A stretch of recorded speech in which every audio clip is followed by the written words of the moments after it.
Okay, ready, Mark? Go.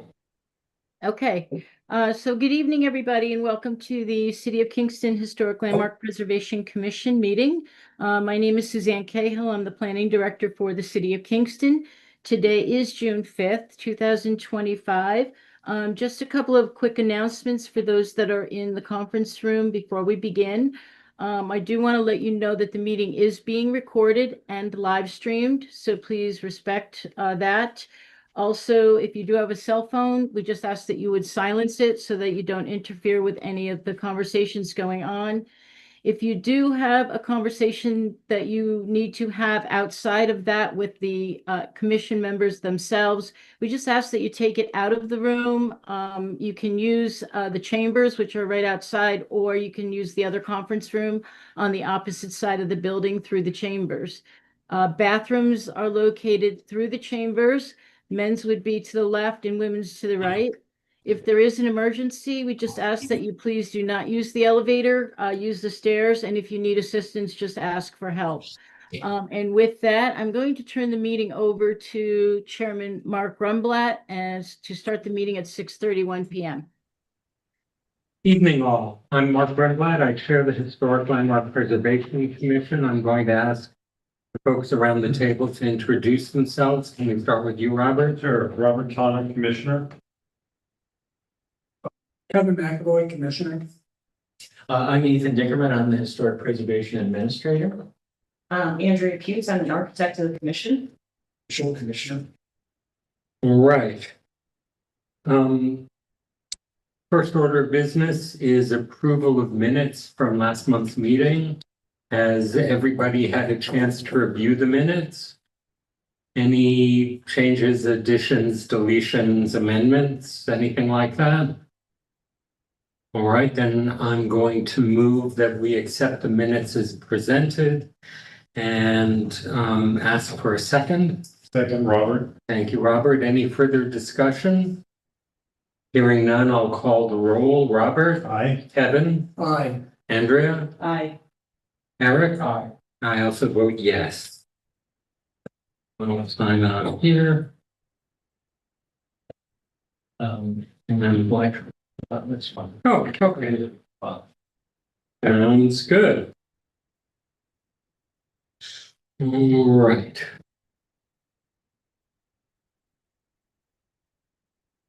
Thank you.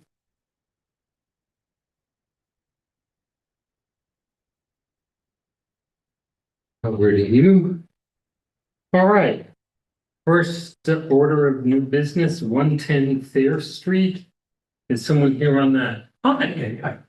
If you have a seat down there and give us a quick overview. And introduce yourself. My name is Larry Tissenhoff. I'm representing my son and daughter-in-law who are the homeowners.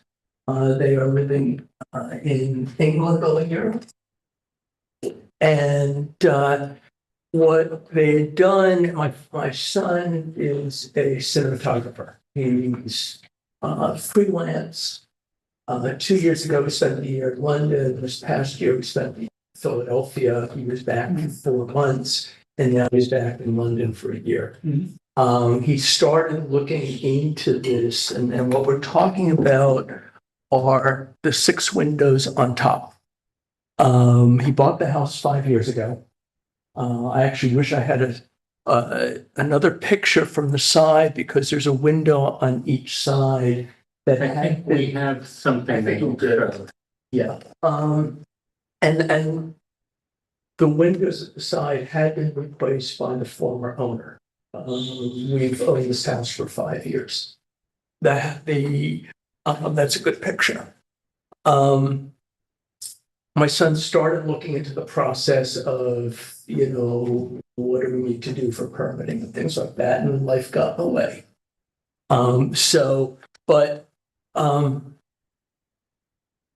This window was replaced before we bought the house. There's a matching window on the other side of the wall. Both are visible from the street. These windows were inoperable, either nailed shut, or if they did open, if you didn't have a stick underneath them, they would slam shut the windows, the glass itself, or the old glass, that non-tempered. The, we took the plastic sheeting off. I live in that front room when I'm here. I live in New Hampshire. I came out this morning, for instance. The kids, when they move back, they have a 3.5-year-old, and by the time they get back, they'll have a 1.5-year-old. And what they want to do is move into the 2 bedrooms in the front of the house. And unsafe to do so with the existing windows. So what they've done is and this, I'm presuming we're looking at the older this is windows the here. older window. Okay. The storm windows are on hooks from the outside. In fact, So, right, you Yeah. feed them through, you hook on the hook and then you pull it in. exactly. Yeah. Exactly. Unsafe for the kids, unusable for the adults. In fact, the former owner put new windows in the back of the house, used the same type of storm windows, and every time we want to open up the primary bedroom in the summer, we have to get the guy next door, who's a contractor, to come and climb the ladder and take them off. So at any rate, Okay. he went ahead, scheduled to get the windows replaced with tempered glass, with sashes that actually work. We did not change any of the frames, besides the glass frames, but the window, the structure itself, there were no changes to the structure itself. Okay, so what is the cladding on the new windows? The cladding is the modern plastic or whatever. So those are vinyl. But Okay. That's a tricky problem for us. now, if you go back to the original picture that you had, or the second picture that you had, this is the old one. The old picture, the old. Right, I can windows. see the storms. Right. You can see the hooks on top. Yep. Yeah, I'm kind of surprised that, I don't know how heavy those are. I know that. I've taken them on and off. It's hard to tell from this. It's not my favorite job to do. First of all, you have to get out onto the roof to do it. So you're pushing one out, hoping it's not going to fall on you Exit. as you exit. Also from a, God forbid there's a fire and anyone's in there, it's not an egress pump. It's really a, Okay, I think I'm getting a picture. So these, you took out the old wooden windows themselves. with the untempered glass, yes. Right, and you've put in vinyl clad. Yeah, if you go back to the picture that you have with the car in the driveway.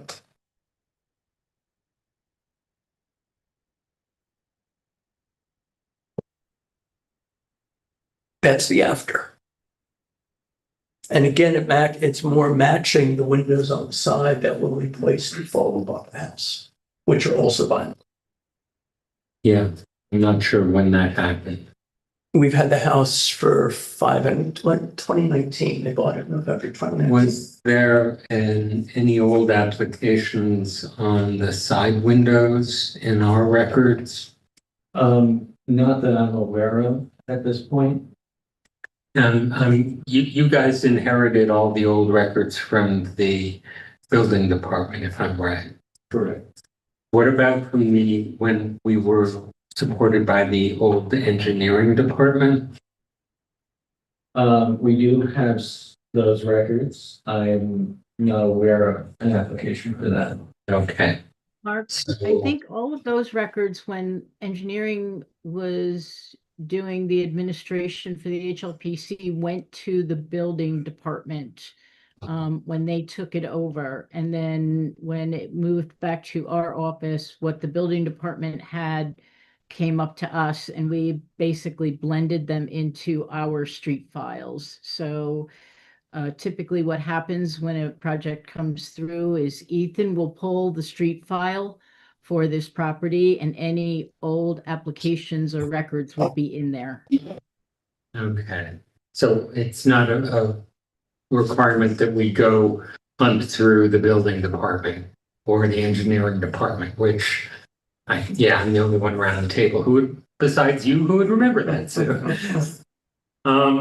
All right, Prior to 2019.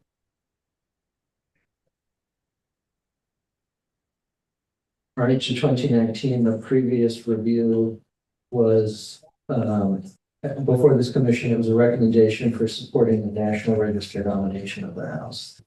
2000. so, And the former owner, I mean, you can see the back of the house, which I know doesn't face the street, but the whole back of the house is Danish modern. yes, which is a interesting twist. I wish that guy hadn't bought the house, but oh well.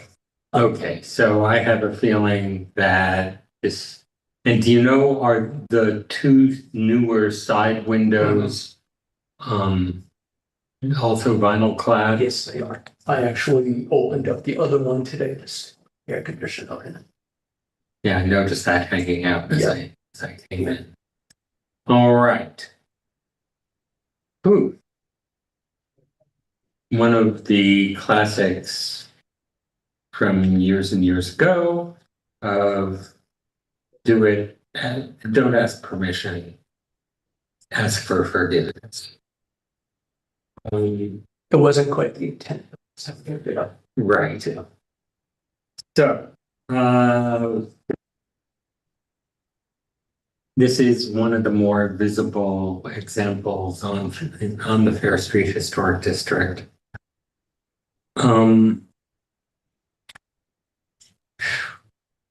Would your son consider upon return replacing those, selling them and replacing them with either wood or aluminum clad wood? Obviously I would have to ask him. And just to let you know, he won't be back until at this point November, unless he finds another job in Europe. Are the original sashes still? Oh, they're gone. I mean, they were useless. They're totally useless, and they were rotting. Yeah, usually if that's an issue, we try and get something that will hold more of the appearance of wood over time. Is to know of anything that they could just apply over this vinyl? Because it's vinyl, anything that you paint on it will buckle and crack really quickly.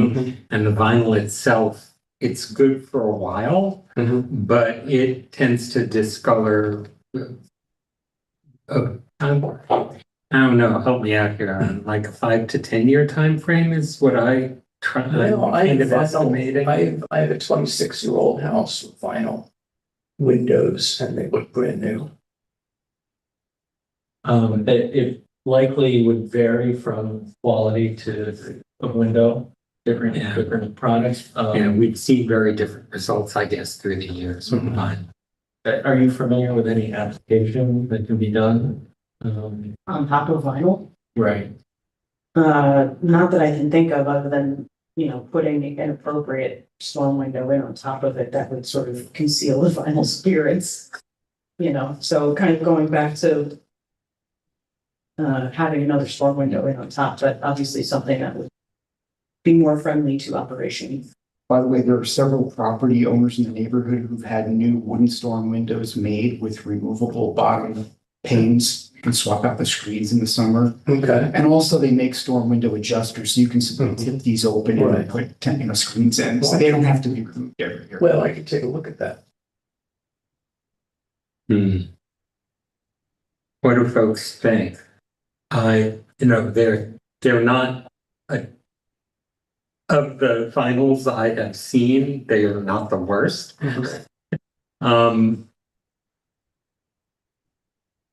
But it's still a violation. So I'm not sure what to do. In the old days, this would just go on the record as a violation, so it would come up when there's a refinance or a sale and have to be dealt with then. It's kind of awkward for us because I don't know what you're empowered to do on behalf of your son and All I daughter. can do is bring it back to him as he's paying the bills. That makes sense to me. Would you mind going back to him with the idea of maintaining the more modern removable storms? I'll ask him. It would also protect the vinyl itself from Right. deterioration. Winter storms? And what were There the are winds? winds, Yeah, which we're all familiar with. right. There's several houses in the neighborhood with them, and you can, there's little clips, and you can Yeah. take the tempered glass out, screens in. I mean, I could see that if there's a way to retrofit that, I mean, that would be more. There has to be for- an inch Yeah. and a quarter of, And that's where. it should still be there. Yeah, okay. That would much eliminate the view, Yeah. I mean, I would see that as as being, long as the center ring matches. yeah, right. Well, and if you're getting them custom made at this Right. point, you can. Right. Check rail wherever Right. you want it to go. Mhm. So. And there are- I think that may be the, Can I say awesome? you know, I have a hard time penalizing them and barring them from refinance for the next number of years for something that can be covered. So that would be my suggestion. Okay. If you could carry that back to your son and daughter-in-law Mhm. and see if that would be I something. would think that's doable. Yeah, I would think so as well. I just don't have any sense of expense, and that's Right. an important issue for most folks. Yeah. And especially if you're trying to maintain two living quarters at the same time. Well, one the production company's paying for, but it's still pricey. Yes, I am sure.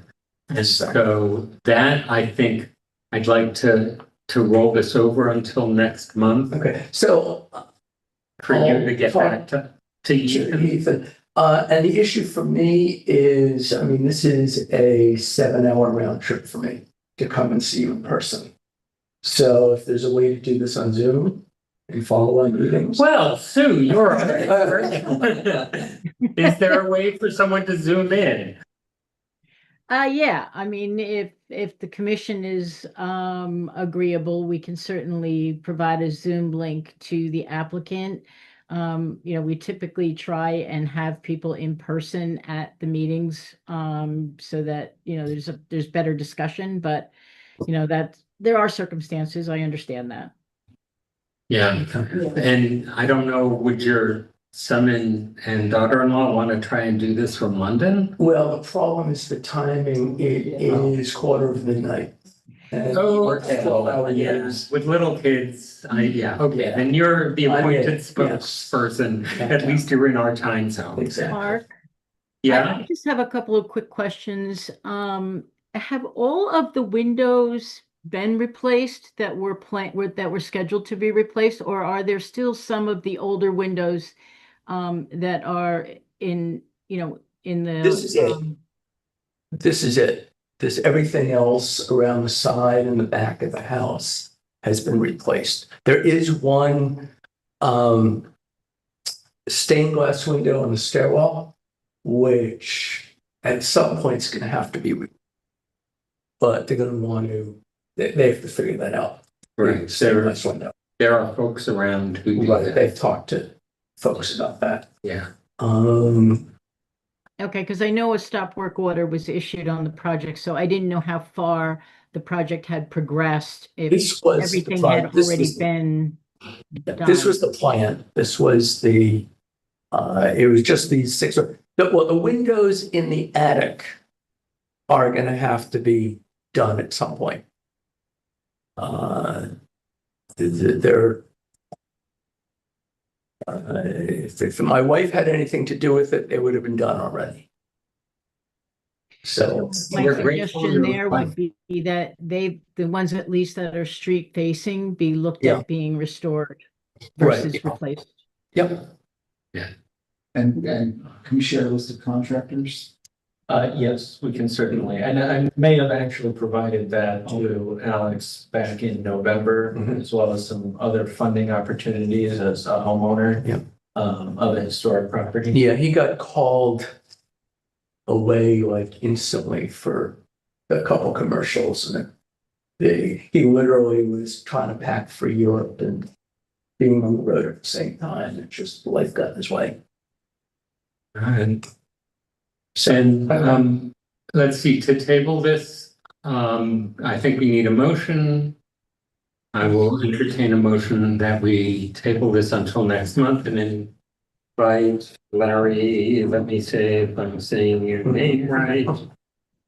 Disenhoff, thank you. To appear by Zoom for our July meeting after discussing the situation with the homeowner. And I'll get back to Ethan anyway. So you'll have a heads up. That's, I think, will be important. Mhm. All right, I'll entertain a motion to table. Someone gets to speak up. Yes, thank you. Second. Second. Any further discussion? Hearing none, I'll call the roll. Robert? Aye. Kevin? Aye. Andrea? Aye. Eric? I also vote yes. And we look forward to seeing you in 2 dimensions. Yeah. Next time. Sounds good. Thank you very much. And thank you for making the trek.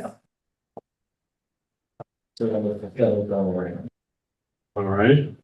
Next up, 85 John Street. So we can kick that, I'm gonna be presenting that one. Oh, all right. Then next up is 77 Main. And we'll also push that one back. Oh, right, this is the one you sent the email. Right. Gotcha. So, 97 of the old? Yay! What hell? I also have about a 10-minute round trip, so maybe I should also. Hi, everybody, my name is Andrew Shipp. I'm a recent home buyer in Kingston. I first state bought 97 Beale Street. Just a little backstory. From some of the building, it's the building that Armadillo's in. Armadillo's in the first floor. Up there are 2 apartments upstairs. I'm currently living in the forward apartment, which is a studio, looking out above the street. In the back, there's a 2-bedroom and there's a family that lives there. When I bought the place, and now the interesting thing about it, there are a lot of oversized pictures. And me making this video, it's the way it came out. So here's what the building was like when I bought it. Yeah, well, there you go. So that is the red balcony, and I want to show you this picture. It's also important. That balcony, and I've been fascinated with Beale Street for a long time, and for as long as I can remember, that balcony was pretty much falling off. And when I saw it, it had huge holes in the floor, and it was tilted probably at an angle about 5 degrees away from the building, so it was kind of falling into the brick. And there was, the tenant there hadn't stepped outside for years and wasn't going to do it. It's amazing to me that it was just kind of like that. And this is the photograph that Ethan provided to me of the building in 1956. Now, interestingly enough, the city records of Kingston has this building constructed in 1960. So maybe that's not accurate. When I saw the building, I knew it wasn't 19. I thought it was 1920. That's what I thought, just looking at it. But that's 1956. And if you look at the modern picture, compares it to that 56 picture, I think we can determine pretty clearly this is fanned out picture. And initially, so what happened when I got the loan that I got to buy the building was one of these HUD 825. I forget the number for it, but it's kind of loan that HUD designed to kind of revitalize Main Street USA. And it was for mixed use property that required a construction element, which is how I got the loan. It's a residential loan. So it required basically immediate construction.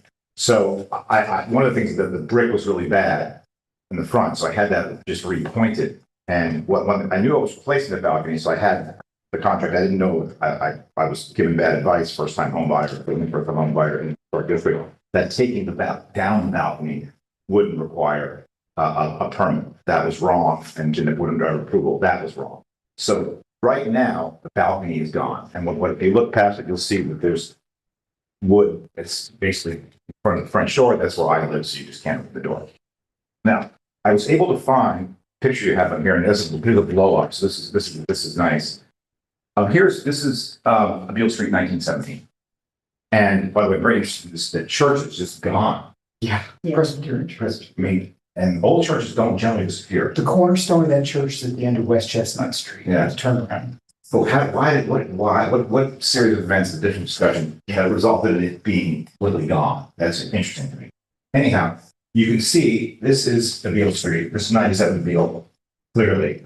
This is the roof line, same roof line, the archway above the door, side windows. That's it. And if you can look in front here, this is interesting. There's an awning that goes the breadth of the building. It looks like there's posts on the side.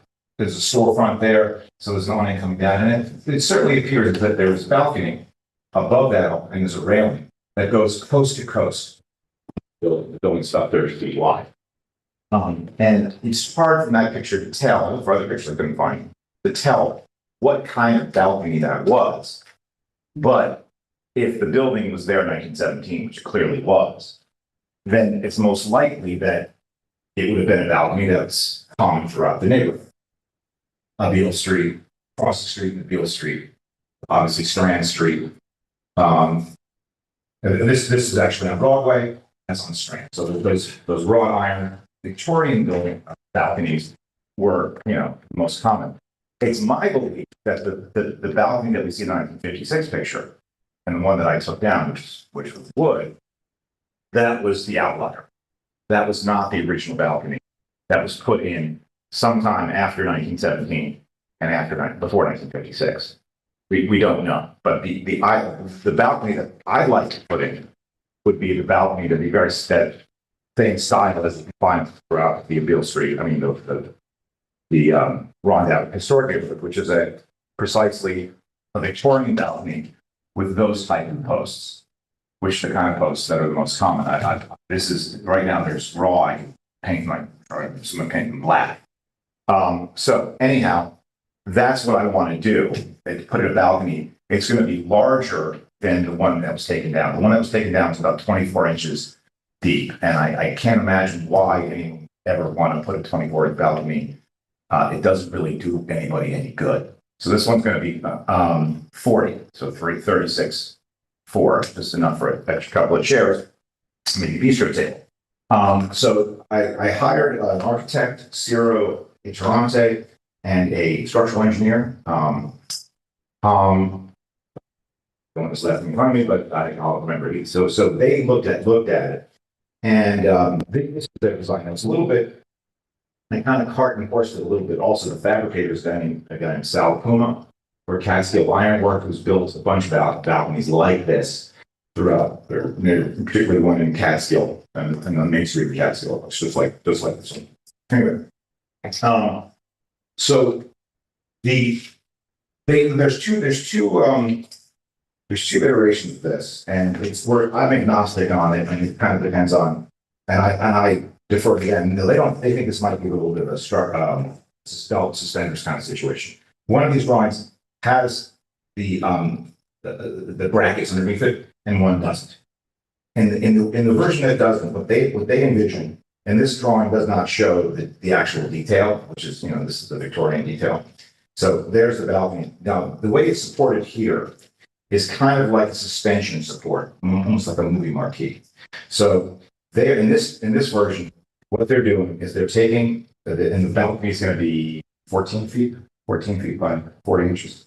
Below, there's a picture window. They can see the picture window, which is the restaurant right below. It makes it a little bit challenging because you can't put a bracket. Yeah, in the middle. So what in this situation, what they have is okay, they're having a 12 by 25, a big, heavy, beam, iron beam, 25 pounds a foot that goes the length of above the picture window here. So this piece is okay. So we're talking 12.25 insert metal back into the wall every 60 inches by a through bolt. So through both goes through So is there wood there now or is there brick? brick Okay. into the brick. There is some wood from here. This is a wooden door. There's some wood there, but the wood's all kind of rotted towards the bottom. So it's just all brick there. So you're going to go through the brick every 16 inches or so, bolting it to the wall, that 14-foot channel. Now, from that, they bring out a kind of box, so it's going to be an iron box. That's the bed. From the front of that, and it's all the same shaped beam pointing inward, because the little lip, what holds the wood, the decking. From the front of that point, each point, they envisioned in a side view. I don't know why it's not here. This is an earlier version, I guess. I don't know. Sorry if that was not there. If you look at this, they have version doesn't have it.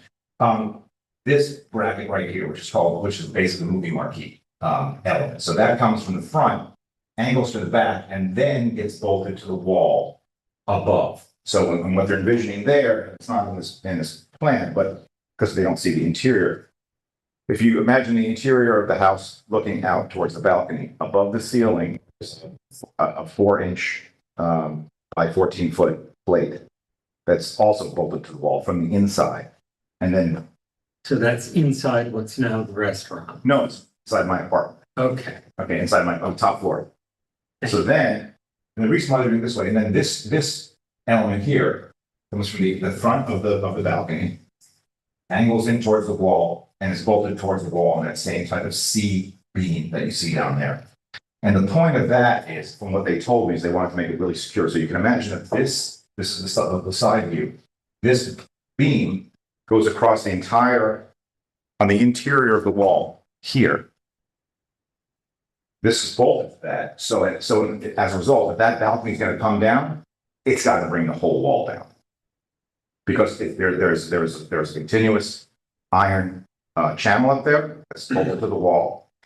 These things are bolted to that suspension bridge, and then they're bolted that way. So if this balcony was going to fall, it would bring down the entire wall. In other words, it's not going to fall. Now, in addition to that, they also have the opportunity, if needed. Here in this plan, here. So then they also have a bracket, and the brackets are here on both sides. The brackets would be there. These are the brackets. So like this drawing was before they decided to put the extra step. I think that was Tom, the engineer, suggestion, because he thought that if there were just brackets, it would put too much pressure on this section of the wall. And having the time, he wasn't sure how strong the walls was, and he wanted to do it, both ways. I'm So sorry, Ethan, can you put up the diagram that's in the staff notes? The Let me updated version? see what I can do.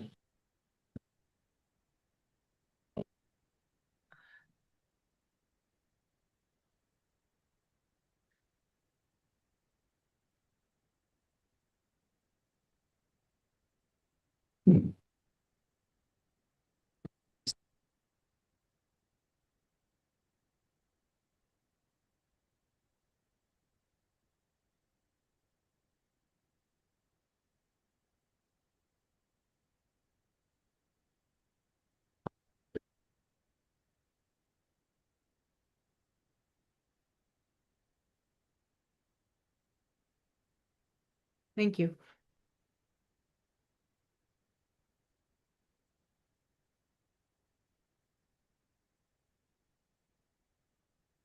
So that's the newer. yeah, and this is the design, and it's all. I mean, again, a little bit of a cart before the horse situation.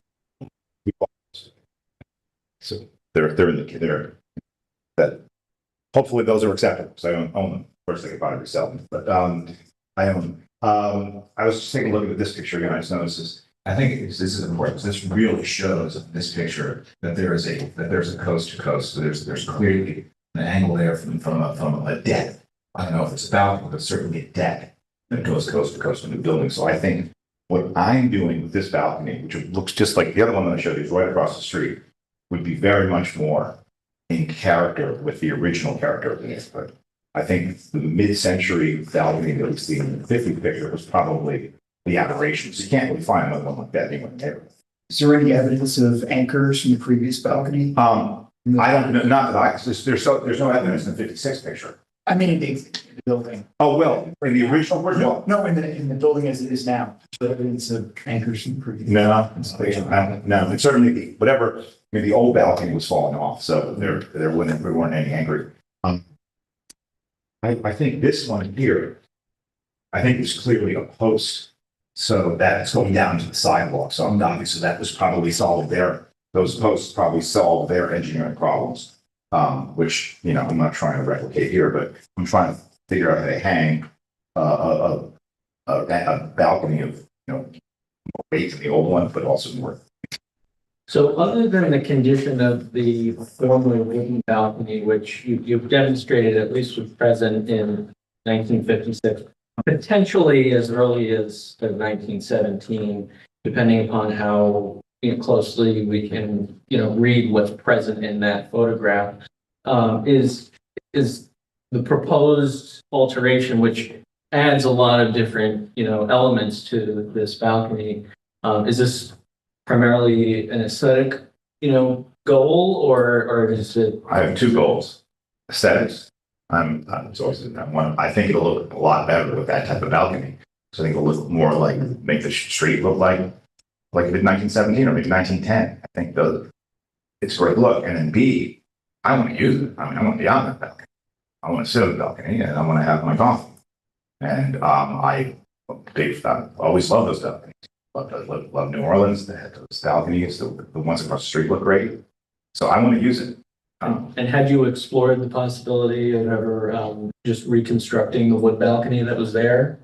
I didn't like it. I didn't like the look. And again, you can't find another balcony like that anywhere in the city. And so I really think when you look at this picture in 1917, clearly that balcony is not part of it. It may have been added in 1918. It's very possible. Although looking at it, I'm thinking it looks like it's probably added in the 40s, to be honest, based on the look. I mean, the restaurant, that Worth's restaurant is kind of interesting. I think it's probably added. And, I just, I think it'll be much better for the block of the neighborhood to have that painted black Victorian wrought iron balcony. That's what every other balcony in the neighborhood has got, with the exception of the really, really, really modern ones and some of the newer construction. I'm trying to remember if the old firehouse that I think is what you're talking about being directly across the street. Mm-hmm. Was that the building that Henrik Dyke fixed up? It was in horrible shape when he rescued it. It's almost 20 years ago now. Right, but the firehouse is adjacent. The one with the balcony is a separate structure altogether. Yeah. Oh, so that's where Steve Garabek's office was. Yeah.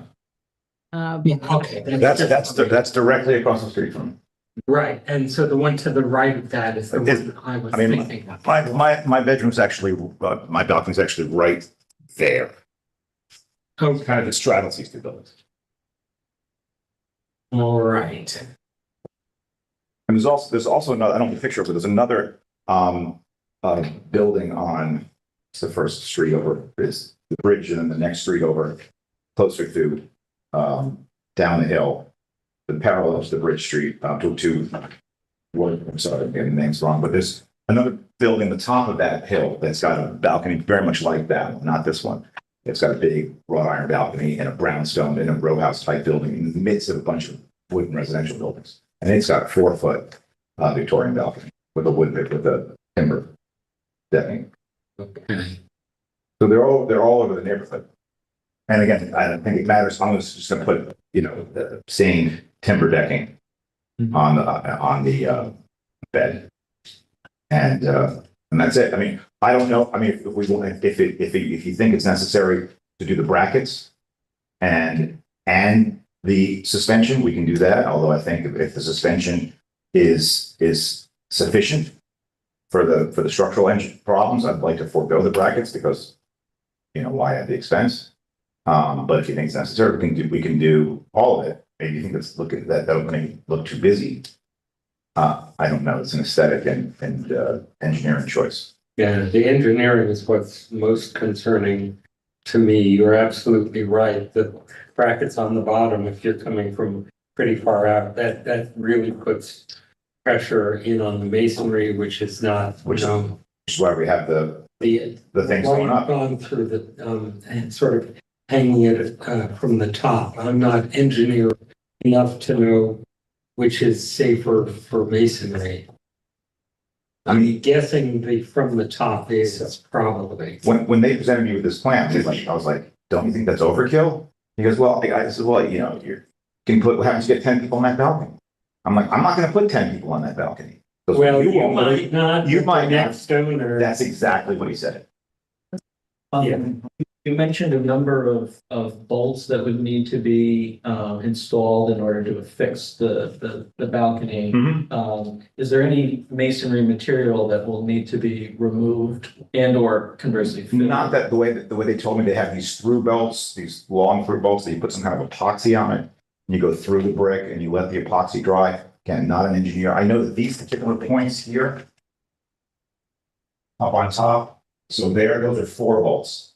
So these are 4 bolts on this side and 4 bolts on the other side, taking it to that 14-foot channel.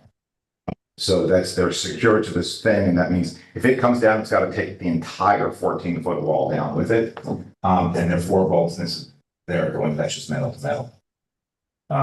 Okay, and the width from the building of your proposed balcony is 14.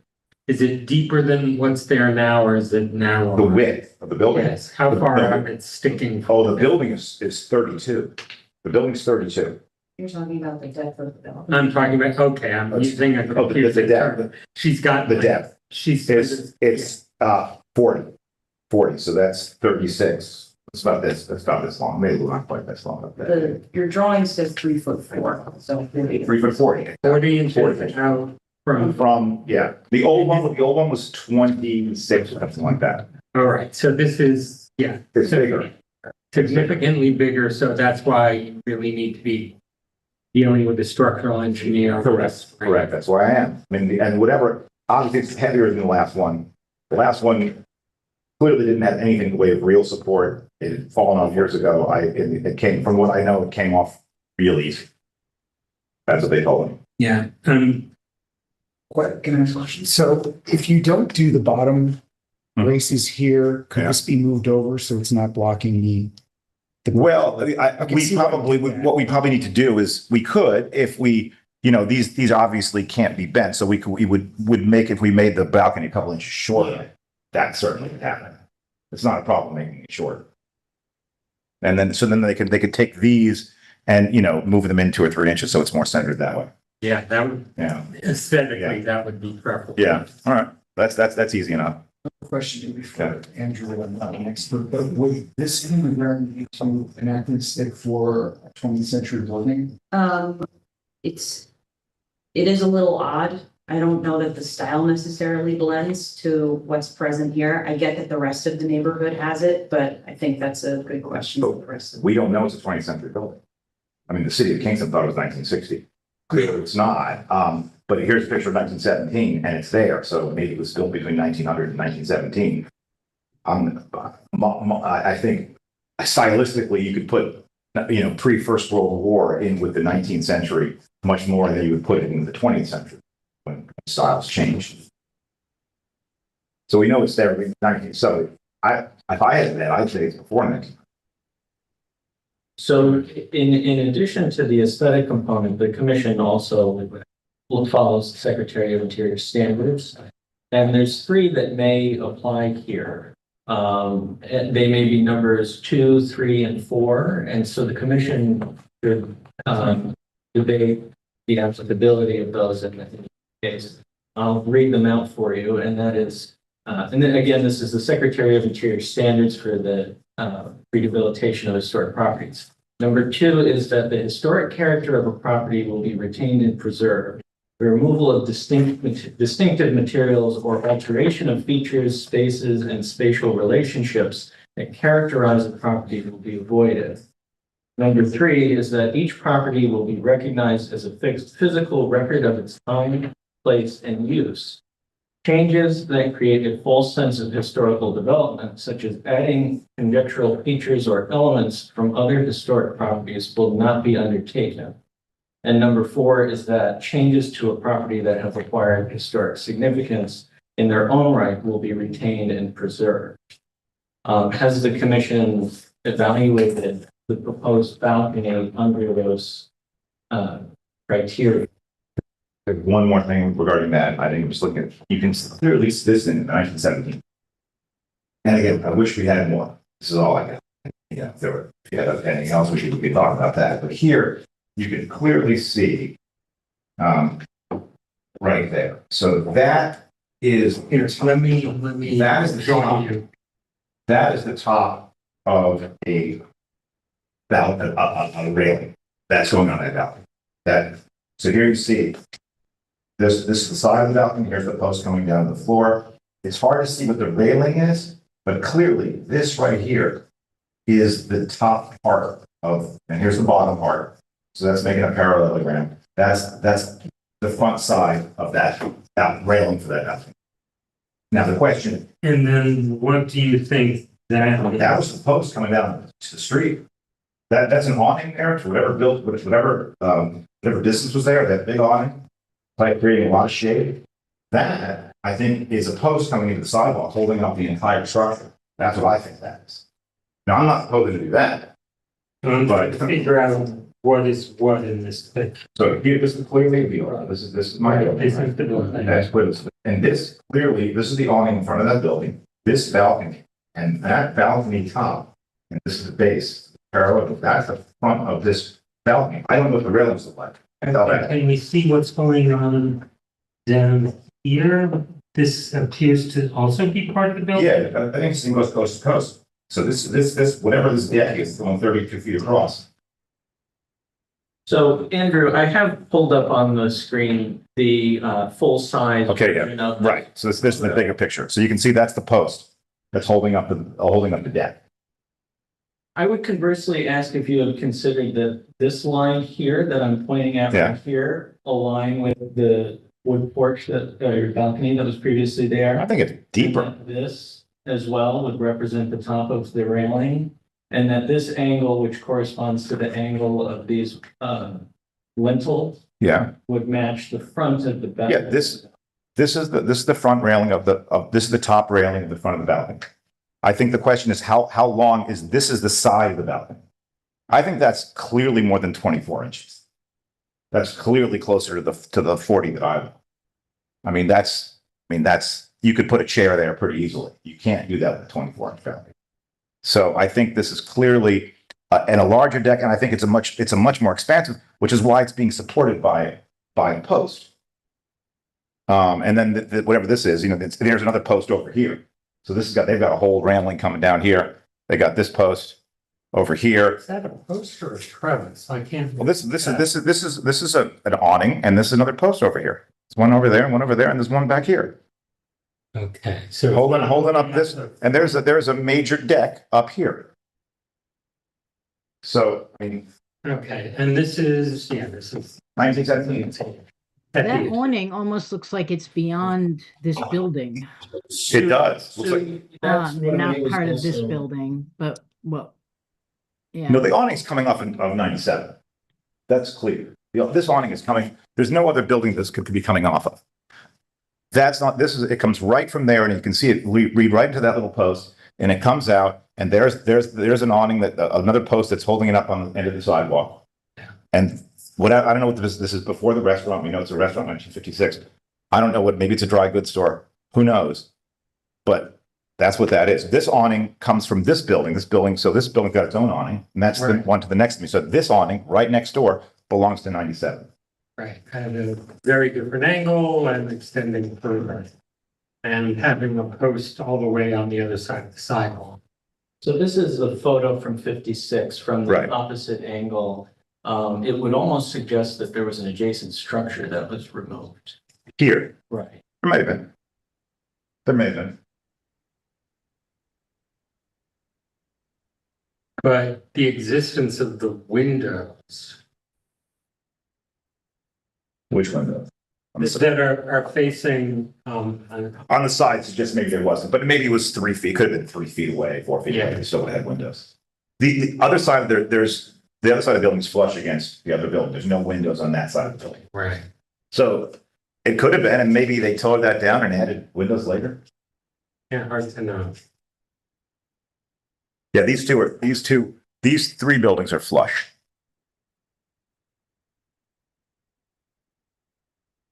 What do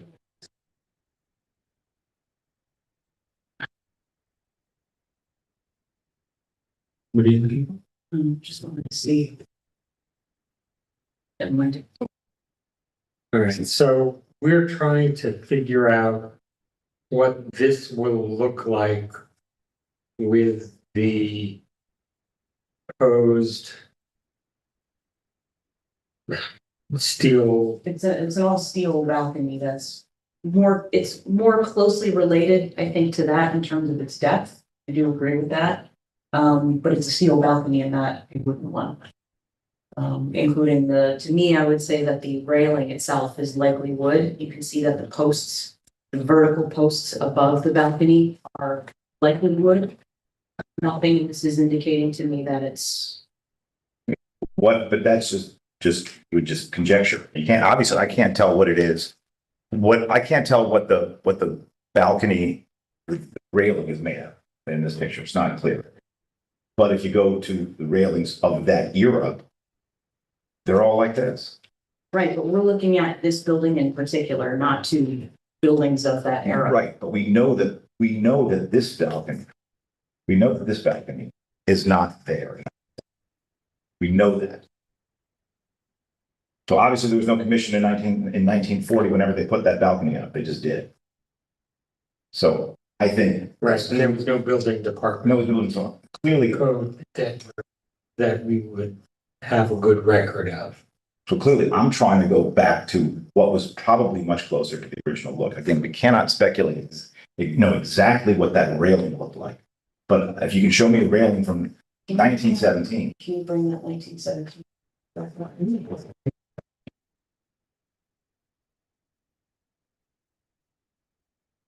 I can see a post here, and I can see a post here that extends up higher than that railing, that guard railing there. To me, that would not be steel detail, that would be a living detail. I mean, I just don't know of any other wooden balcony that you could point from that era. I mean, yeah, honestly. 1917 to survive the 110 years or so would be hard to find, no question. I mean, this one was obviously not this one. I know if it was, federal from, 1825, yeah, but it wasn't. Clearly, this building was built probably sometime between 1900 and 1890, 1917. I mean, whatever that I think it's going to be in that era. Were they building, particularly a building like that, which is kind of quasi commercial industrial? It wasn't probably built as a wealthy person's home. So, I mean, and given the industrial nature of this block, and there's this incredible some kind of business across the street, which can't even figure out what it is. But this was a kind of is an industrial area, and I think with the bridge, I mean, I think the iron is the look that you would. Who would how I'm just- close would this I'm be also to? looking, if you look at this picture, I'm just looking across the street. I'm not seeing the balcony on the opposite side of the street either. Yeah, It's hard This because. picture. The shadows, yeah, this was, looks like, God, it's interesting. I mean, I don't even see, here's the building, because this is, oops. Yeah, here's the little campanile that exists across the street now. So that building is there, okay? This is the building with the balcony. It might be there, we can't see it. Yeah. But here's a little cupola up there, that's still there. They light it up nicely at night. yeah. So that building's there. It's hard to tell with this building. Good. Let's see. I'm trying to remember if the the old firehouse that I was asking about, Mhm. actually the building next to it is a drive-through. Oh, yeah. Probably the old horse-drawn fire. Yeah. Yeah, so that was the old horse-drawn fire. Here's this picture right Do here. we have a sense of when that? I can't tell by the style, and I can't remember when the old horse-drawn fire engine station would have been constructed. Based on the brick pattern of this building, I think it's gotta be at least 1870 or earlier. It would require some additional research to determine when it and if that was added at some point. And be construction. It could be in picturesque Ulster, it could be evident in the 56 record card for that property. Potentially there's other street views, maybe with the Friends of Historic Kingston. Again, though, that is a structure of a different architectural style. It's its own structure, as well as the other ones referencing the neighborhood. So the commission ultimately has to look at not just the neighborhood, but the individual structure. I think this building is probably, again, a couple of generations old. Oh, yeah. I'm thinking this. Horse-drawn fire engine. Yeah, I'm thinking 1870 or something like that. Yeah. So that would maybe that balcony was added be- Or later. even 1850, it's hard to know. Maybe it's that later, but by later, it's probably 1880 or 1900, could be. Okay, and then the style of the Armadillo building is probably about 40 years later, we're guessing? Guessing, yeah, I mean, again, all I can tell you is it was there in 1917. If there's something more definitive about that. Great. Great, again, the city of Kingston thought it was 1860, When, 1960. because it was over one Windows 20s. Oh my God, I'm not good with that dating. Could not tell you. Yeah, I just, yeah. I mean, lacking specific knowledge, and again, trying to do the best we can, lacking very specific knowledge about 97 appeal. I think it's definitely the case that with the kind of balcony that I want to put on, it would make a more harmonious lot and enhance the historic character Okay. of the neighborhood, of the street. I will, my immediate concerns are the structural components above the door you're going to be walking through. Now here they're covered with an awning. So. Here. Yeah, Yeah. I mean, I get that your structural engineer is saying, yeah, we got to run a beam. Does that mean we're filling in the area above the? No, the brick, that was just repointed, the brick there is fine. No, but you've got to, can we get something that lets me talk about the curve of the window? I'm sorry. Okay, I'm not, yeah, there is, I'm not describing this well. okay, Okay, you have that. the arch, The two brick curves. yes, Above the Yes. door. yes. I am concerned about the long-term structural viability of laying a steel beam somewhere above, below, or It's through. It's behind it. It would be laminated. It's behind it. to the It's in- interior face. If you're Right. So what's behind there? Is that solid? Or are we dealing with kind of It's- wooden insert sort of If thing? you look at the The sunburst. from the sunburst is just wood, okay? Yes. If you look at it from the inside of the apartment, there's no evidence of the arch. You can't see it. It's just a flat wall that all you can see. So what they're talking about is putting that channel flush against where my ceiling and my wall come up. So it's about probably from the top of the French door, because you don't see any of this from the inside. You just see this, right? You don't see the arch. So from the top of that, that's about how long it is to the ceiling. Okay, and So would then it be then he's- brick there? Are we What? talking plaster and lath? Well, there's What's not. on the inside? It's plaster. And the way, when he told it to me, when he said to me, again, this is the interior stuff, so I guess not necessarily perfectly efficient, but he said, well, we're gonna put this channel across, this steel 14 feet across. I'm like, you're gonna put a steel thing across 14 feet across on the inside of the apartment? I'm like, and then what, how do I replaster on top of that? There's no, you paint it, it looks kind of lofty. People love that shit. My friend. And I'm like, okay, it kind of feels kind of lofty. Okay.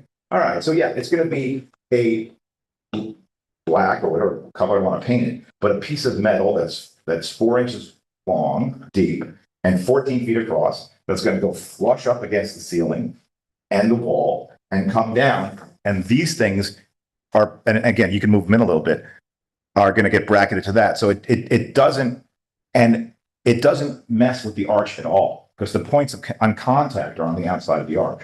And again, this thing is on the inside of the wall, distributing that force across the entire 14 feet. Okay, And I'm left with a hipster wall flex. interesting. Okay, yeah, my concern was that we're gonna wind up actually pushing on the inside from on plaster on wood, and that would just slowly destroy this detail that is above the door. So you're assuring me that that's not the With point. 14 feet across, I think that, and if you want to put supports underneath too, then I think the stress on the wall is going to be very well handled. Okay, that's kind of my structural concern. Again, there's no more. And for us, these buildings, they were here long before us. Our job is to make sure they're here in good shape for the long run, even with changes to them. Yeah. I mean, I'll be seeing you again at some point. I mean, the windows are fictitious. I mean, the wind just laughs at them. So at some point I have to replace the windows And that's a very different issue. down the road. Okay, I think it's important for the commission to go back to those three Secretary of Interior standards that Ethan had mentioned earlier, and talk about them as well, because the proposal at hand technically appears to violate all three of them, in my opinion. So the commission should really take a hard look at those. Can I ask you how they violate those, and in what way? Well, the second one is the historic character of the property will be retained and preserved. The removal of distinctive materials or alteration of features, spaces, and spatial relationships that characterize a property will be avoided. So the documentation that we've seen presented to us at this point in time demonstrates a wooden balcony only, no metal balcony. And it has, a certain width and depth to it. You're talking about the one that appears in the picture of 1956. I understand that, but we don't have anything prior to that to demonstrate that there was anything of But we any do. metal material used prior to that. So We do have a very strong piece of evidence that there was a much larger balcony there before. It's hard to determine exactly what those materials are made of, right. but we can't assume they were made of wood. And I think we could make a better assumption. I would say based on- visually, though, if you look at that picture, visually, it's not decorative metal like is being proposed. I mean, it's just my opinion. I also, the 3 says each property will be recognized as a physical record of its time, place, and use. Changes that create a false sense of historic development, such as adding conjectural features or elements of other historic properties, will not be undertaken. And again, I get back to the same thing, that there's this metal material, while it's used in other places throughout, that neighborhood. I'm not convinced that there was a metal balcony to begin with. I mean, Um, there's clearly a balcony there. It's clearly a large. balcony, yes, but not metal. And Well, not there's no reason not to a believe- different material. It there's was no- wood. There's no evidence that it was wood. There's no evidence of that. I mean, there is evidence that of the 1956 balcony was wood, but there's certainly no evidence. And if you look at, how this thing is structured, I mean, at the time it was built, it wasn't built by a Victorian family in 1840. It was probably built for industrial purposes by a commercial family. And I would bet dollars to donuts, though donuts are a lot more than dollars at this point, that. Yeah, we have competing conjectures here. I don't see in these photographs precise proof either, which is why your question, Eric, about anchor points and Some evidence. what's in the brick that would give us more of a hint. And I think that's something that either your structural engineer or Ciro would be able to check for and help us know. Look for points in the wall that appear to. That look like, we're talking in the past, you're talking about anchor bolts in the wall, in the masonry. Some kind of scar. Yeah, something would leave a track on that. These have not been painted over repeatedly. I know you're looking at a picture and seeing what looks right to you. We also are looking at a picture and questioning that. There is a way, in my mind, that we can settle whether there was or metal bolts holding it together, or was this weird sort of wooden posts sticking into the sidewalk. Well, I think that's holding it up. I think that's clearly holding up most of it. Well, if it's metal, even old metal, there should be what were called lag bolts or anchor bolts, something along those. But at some point, they might have repointed it or. Well, it's hard to anchor that in mortar. It would leave a mark in the brick. This is, my experience sitting on this board for about 25 years. You're the architect here. Am I making this? No, this is, and that will answer our question pretty definitively. Well, it'll answer the question it'll answer the question. I'm not sure what question will answer. Clearly, there was a large balcony. Well, it won't answer the question that she's asked, whether it was wood or metal. The existence of those bolts will not prove that. The sizing and the placement of those bolts should give us a decent clue. Now, again, it may not be immediately definitive, but for me, it makes a difference in trying to figure out whether metal is a metal balcony is close to what was done earlier on this building. We've had other people put little Cinderella balconies on the front of buildings that never really had them. And while it's not terribly intrusive, if we can keep to the Secretary of the Interior standards, that's what we're held to. And I don't think I'm asking for much out of someone like Ciro or Tom, your engineer, to take you've taken down the balcony. Yes, The brick is now exposed. correct. There should be a physical record that will be helpful. Well, again, to us.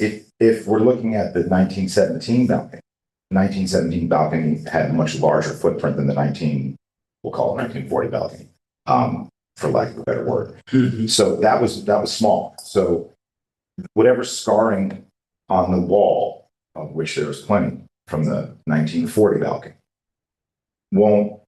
does nothing to do with the 1917 balcony. Right, but now that the 1940 balcony is removed, there should be an echo in the brick. I'm not sure I'm making myself clear. An to echo you. of what? Of Either the old one will have drilling into a brick that even if they filled in later should be easily visible. and the bricks are pretty right now. The bricks where the base of the balcony was are pretty sketch. So they're When you not. say sketched, Meaning if they're not, they haven't been repointed, and they're a mess. so much the better. That would make a drill hole through a hunk of brick a lot more. But you're looking for evidence of a drill hole that was involved in a balcony before the one I took down. Yep. So it would be a different size and will fit the standards of a much older era, and that will make it. Yeah, but that, you're assuming that was in the same spot. Maybe it was not the same footprint. It was a larger balcony, and those drill spots might have been in a different place.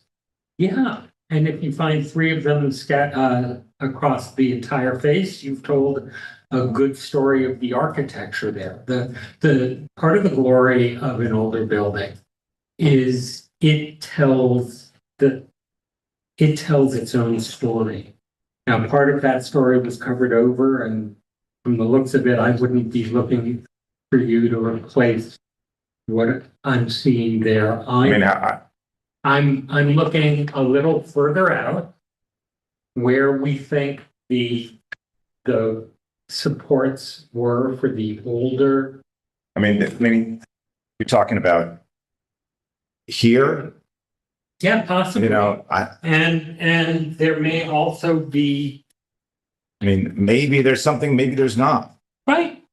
And if there is, if there are, like here, that you see this white blotch, I'm not sure if that got filled in. We just see, like we just had, this was a major crack over, there was some water damage up here.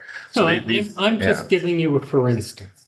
yeah, With this gone, some of the anchors may have reemerged in here. Others may be I mean, like you as said, far out. there's something there. Exactly, and I'm not exactly sure what we're looking at, I don't know what we're looking at either, so I mean, but someone like Zero would know. I mean, there's two right there. Yep, and to me, because there are three in a row, my guess is you're looking at an old downspout. Again, someone with experience like Mr. Interante would be able to answer some of these questions. I mean, I'm wondering over in here, I'm not seeing anything patched. I'm seeing what may be a patch here, but I can't really tell. He would give us a sense of what was there and his best guess. And I mean, I've known Ciro for almost 30 years. Okay. I would trust his judgment on that. Here again is a weird little divot. Is that an old bolt hole? I can't tell from here. Ciro probably can. So I'm asking you to give us a sense of what was there. So we've got more than just these two photographic conjectures. Because with a building this old, it tells a story in its structure. I can't, drive by and just see it like that, but Ciro probably can. And to Mark's point, Ciro is a former commission member of this city's landmark commission. He is familiar with likely asking similar questions. So in addition to his professional experience in architecture, he will be looking at it from a similar lens. I mean, I showed him, obviously he's seen all these pictures and, But I don't know if anyone has asked him to sort of poke around on. No, we haven't. But I mean, the question is, whether this portion can be metal, or does it have to be, match this style? I guess I gotta distress it and knock some of the wood off. But No, we're not asking for that. But, yeah, don't. We're just trying to understand. Could I assume that the bed can be approved even?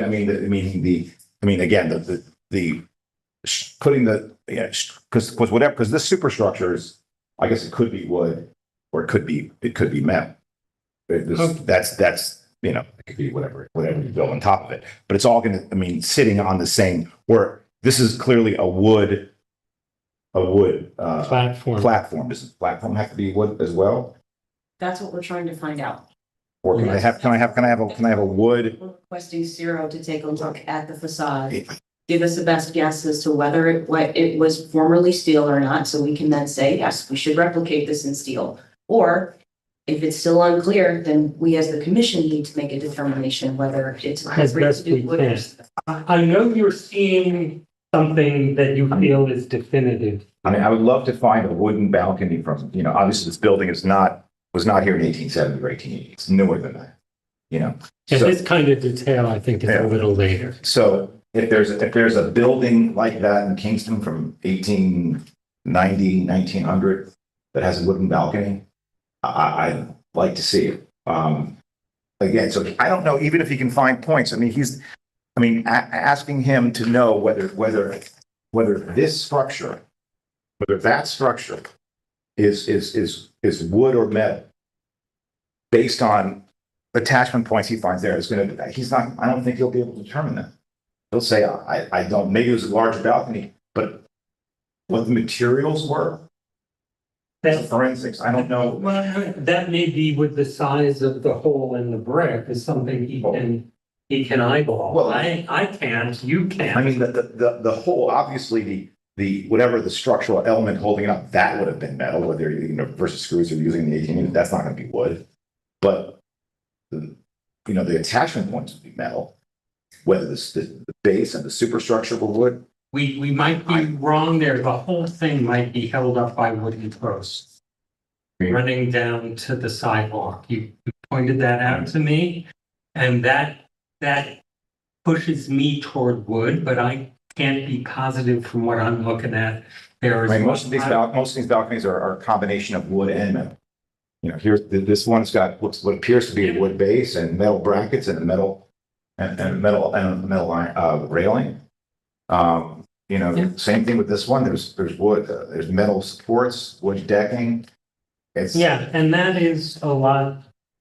My memory is that was put on shortly before I joined the commission about 25 years ago. The balcony is only 25 years old. The replacement up here.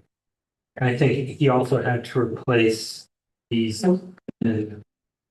So I know you're seeing certainty in a photograph. I would ask for the certainty of the building itself through the eyes of someone like Mr. Antaranto. I'm not seeing certainty. Let me just say, I can't say definitively for sure. All I can say is definitively what's on there in 1970, what's on here in 1960 or 56 is not what's there. I think that's pretty clear. That's clear. Then the question becomes, well, what was there? And we're trying to figure that out by looking at the building Right, and itself through the eyes of somebody who's got the Right. training to do it. okay, I'm just hoping that he'll be able to say definitively, again, because it's a piece of forensics that, since it's long since gone. Exactly. This is like archaeology. But I certainly do think that, it would be consistent with the period of certainly that photograph, consistent with the street. And you may very well be right. And I think, obviously the commission has flexibility to think about Kingston as a whole. Obviously, clearly, I'm partisan here. I have my desire. Unfortunately, already ordered a lot of this stuff. Okay, that's on me. If I have to eat it, I can try to resell it. That's fine. It's quite another day. But clearly, I think this would only enhance the neighborhood. It can't be anything but an enhancement. Well, And I from think- what's there now, I'm Yeah. sure you're correct. We want to make sure, though, that enhancement lasts long after we're Right, and I certainly don't want to rebuild what was there before because it was unusable. It was too narrow to even sit out. And that was one of the points I wanted to do is buy this building and sit outside and, have my coffee. And it looks like in 1917 or so, there was something wider. It was huge. It was supported by posts, which So permitted a much. that portion of what you seek is clear. What we're talking about is more aesthetics and detail. Right. And Ciro really may be able to help us. Okay, I will ask him. I'll have to put on Sherlock Holmes hat. And, So lacking Ciro's input at this meeting right now, are there any other commissioners that have questions about the proposal or what was there that should be considered?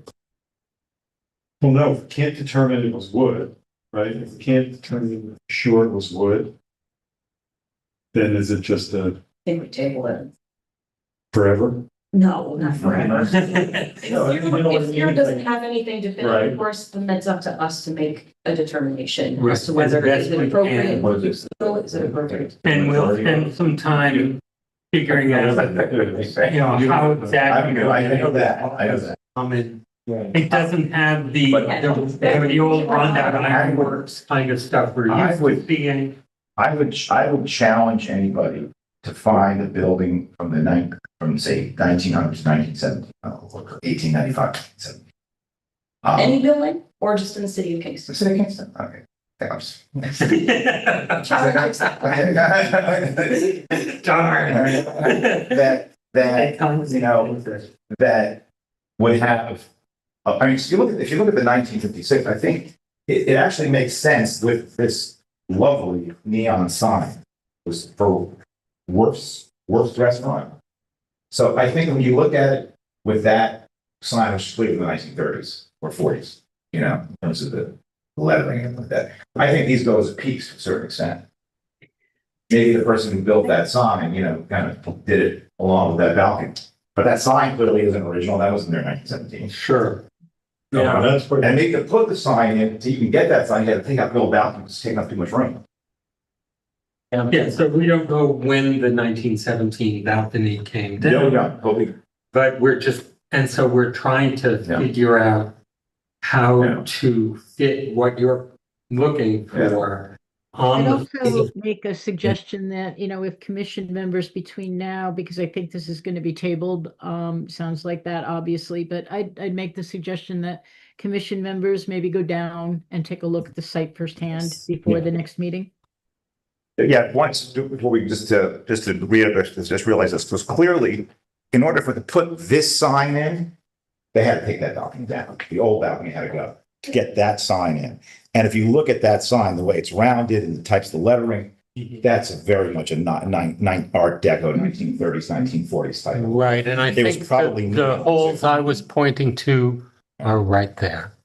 Those three holes, Yeah. one on top of the other, That's pretty probably, clearly for the sign. and that's a not heavy, for that's a a heavy balcony. sign. Yeah. That's a heavy sign. It was probably neon, All right. which meant they had to get rid of what was there before to put that on.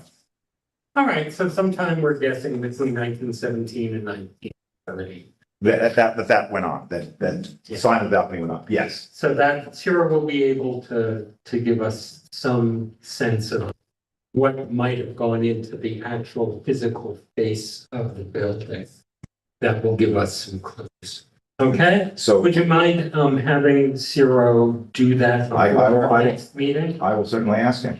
I would appreciate Yeah, that. If he wants to give me a call, please, he knows. Sorry, I'm sorry, your surname was Mark Grunblatt. Grunblatt, so Yeah, curious to live down. I just sat with him yesterday because I said to him, Sarah, you know, I didn't want to ask him to come up, I didn't have to, so I had him walk me through the plan so I could give a reasonably coaching. And I explanation. thank you for your update because I was looking at the wrong plan before. Yeah, so I can leave these all with you if you'd That like. would be great. Okay, there's 2 copies of it, so.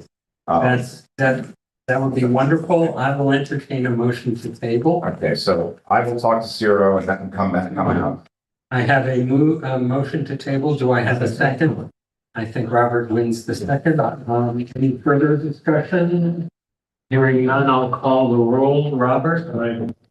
Evan? Aye. Andrea? Aye. Eric? I also vote yes, and thank you No for problem. going into such detail with I us. tried. So my next, I get Ciro, he comes back and he finds, oh my God, there's evidence, there's clearly a Victorian balcony. Queen Victoria herself probably had tea on this balcony. I come back and then I'm here next month, Yes. this time, Yeah, or you can send Ciro if you want. Yeah, instead of me, either one. Yeah, okay, either way. Together. okay. But even if he doesn't find evidence of anything definitive, then we still have to make a decision. Yeah. We're not gonna let this go on and on. Yeah, if you look at it now, it looks terrible. Right. Point taken. I guess. I had the guys pointing the bricks. I was like, Well, but what we're looking for is not where they're playing with mortar to a point. We're looking at holes in the brick right. for some evidence. That would be, Some kind of steel remnant. That would be It's entirely possible. not necessarily here and there, but more like here and there. Anywhere, We're guessing, anywhere yeah. along that band. Yeah, Right. Anywhere along this band. Correct. yeah, that Right. makes sense. Right, I'm just thinking, it was interesting, in this picture, you can see if the. Yeah, see, it's interesting, see, I mean, it's the same, but in this picture, you see, you cannot see the doors. If you go back to the, here. See, there are doors here, right? But you cannot see them here in this picture, maybe because it's the angle, maybe because. Oh, yeah, it's definitely the angle. Okay, because That's a really tough angle to Yeah. deal with, trying Yeah. to pick out any sort of. yeah, Yeah. but you can't see the door, and to me would indicate that maybe the whole balcony covered the doors. Okay, so was it May, I mean, July July 10th. 10th, okay. Thank you very much. Thank you very much, and I'll see you in about a month. Yes. Sorry to keep you so long. It was an education. All right, and we're doubling back. Hi. I'm guessing that you are here. 77 Main. 77 Main Street. 77 Main, okay. Hi. If you would introduce yourself and give us a quick overview. You want to come up and put the table, that would be great. And I think we should turn the lights on. Can do that. Well, thank you. Both or just set it up? I think that's enough, yeah. I'm Annie Laval, my cousin Rick Johnson and I own his home, 77 Main Street. We have been there since 2006. Which one of you has been inside the house? We were here 2 years ago, June, regarding a solar project on the more modern office building, which I think turned out fantastic. And we've been very happy with that. And we're here to deal with two issues.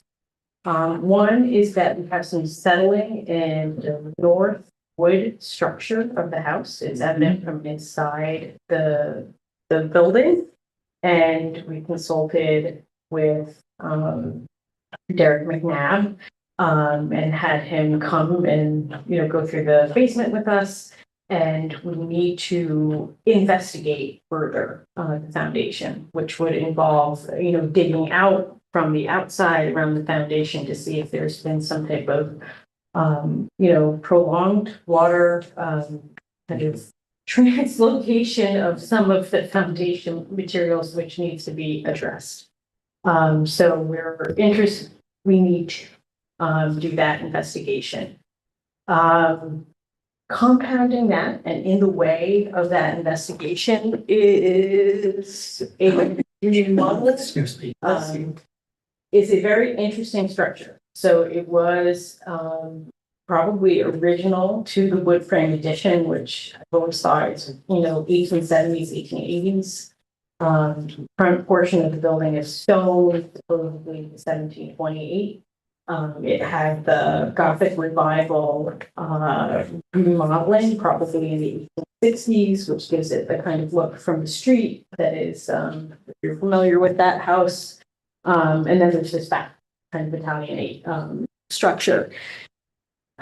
Sometime right around before there was, landmarks in the city of Kingston, they removed some of the wraparound porches of the building and installed this, 1,000 square foot aluminum sided, ranch. They moved a doctor's practice out of the house and into the ranch building. So that kind of physically abuts the stone structure. When they did that, there we go, street view. Yeah. All right, I think we were getting a new air handler. So there was once upon a time a beautiful porch that wrapped around that building. They removed that. They added that nice 1,000 square foot ranch on the side to take the practice out of the house and into the ranch.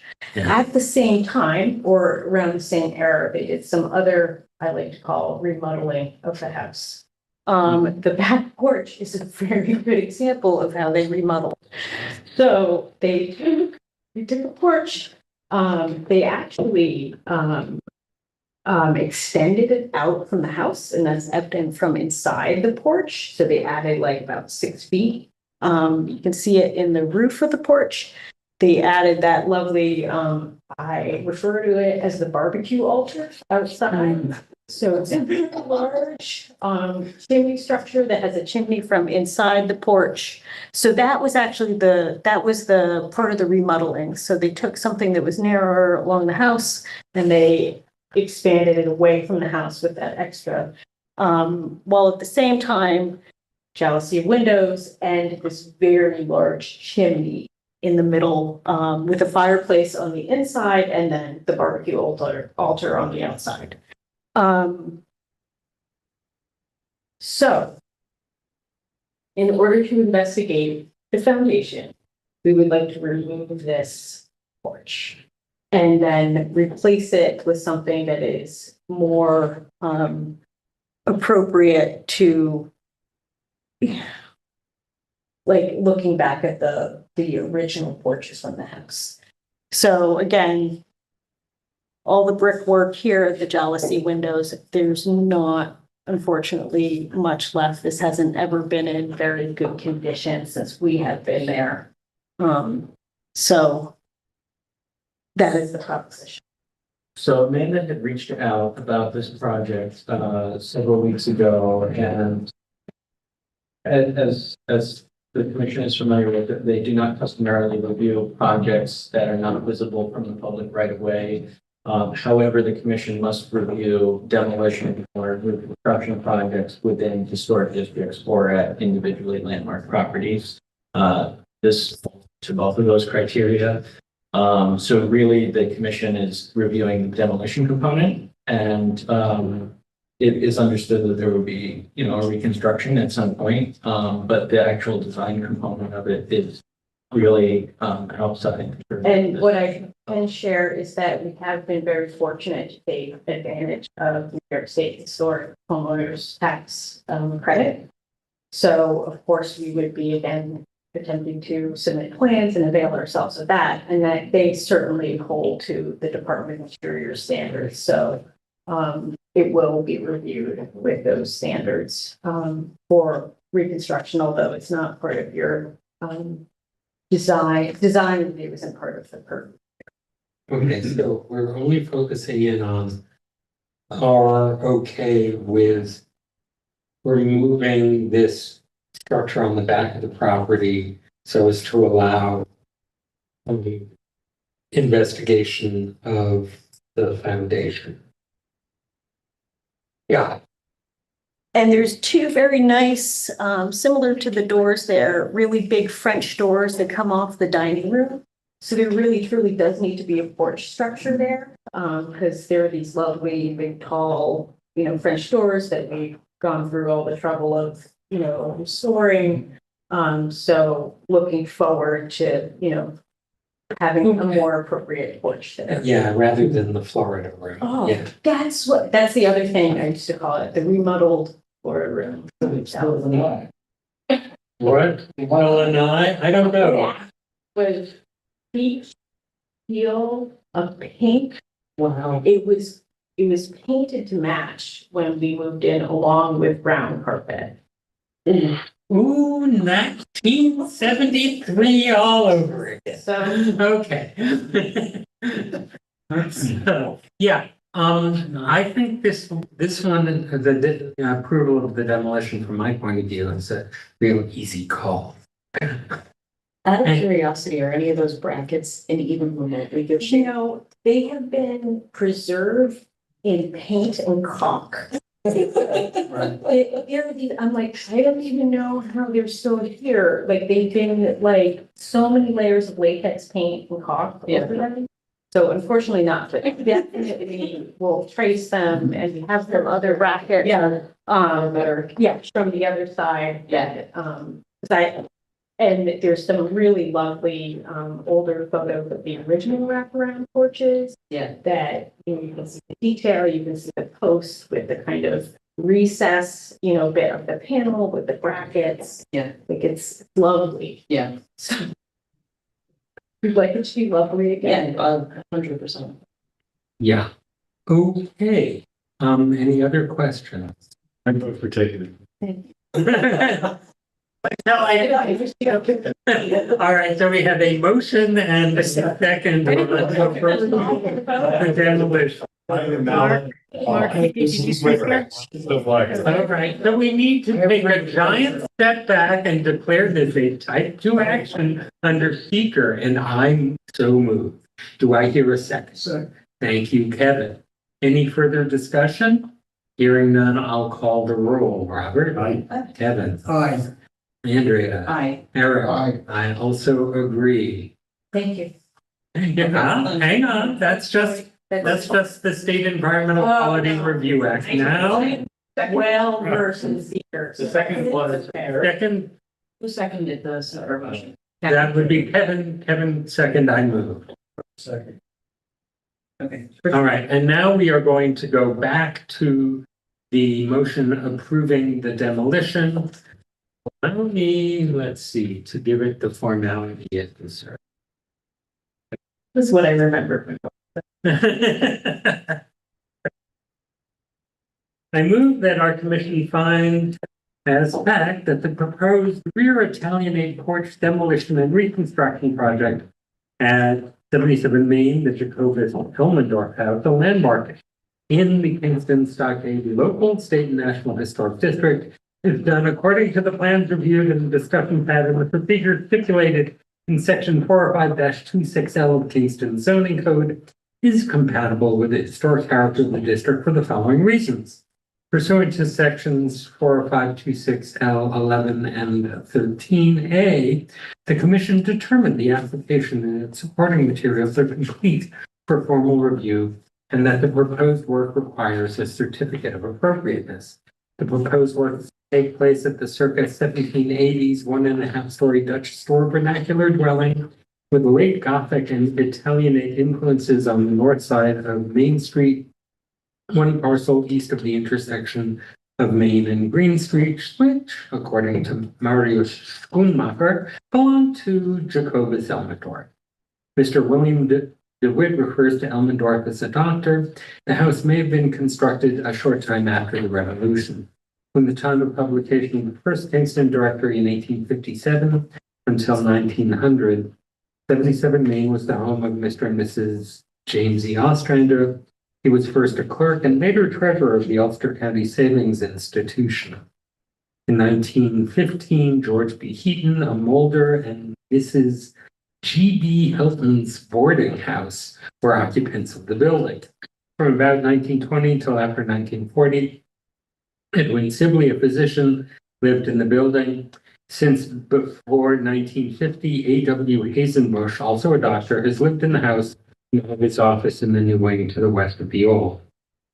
The applicant may demolish the rear Italianate porch that is not visible from the public right-of-way to gain access to the dwelling's foundation to provide information needed to undertake critical repairs addressing structural issues.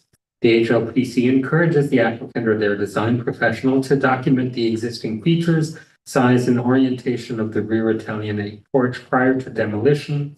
The HLPC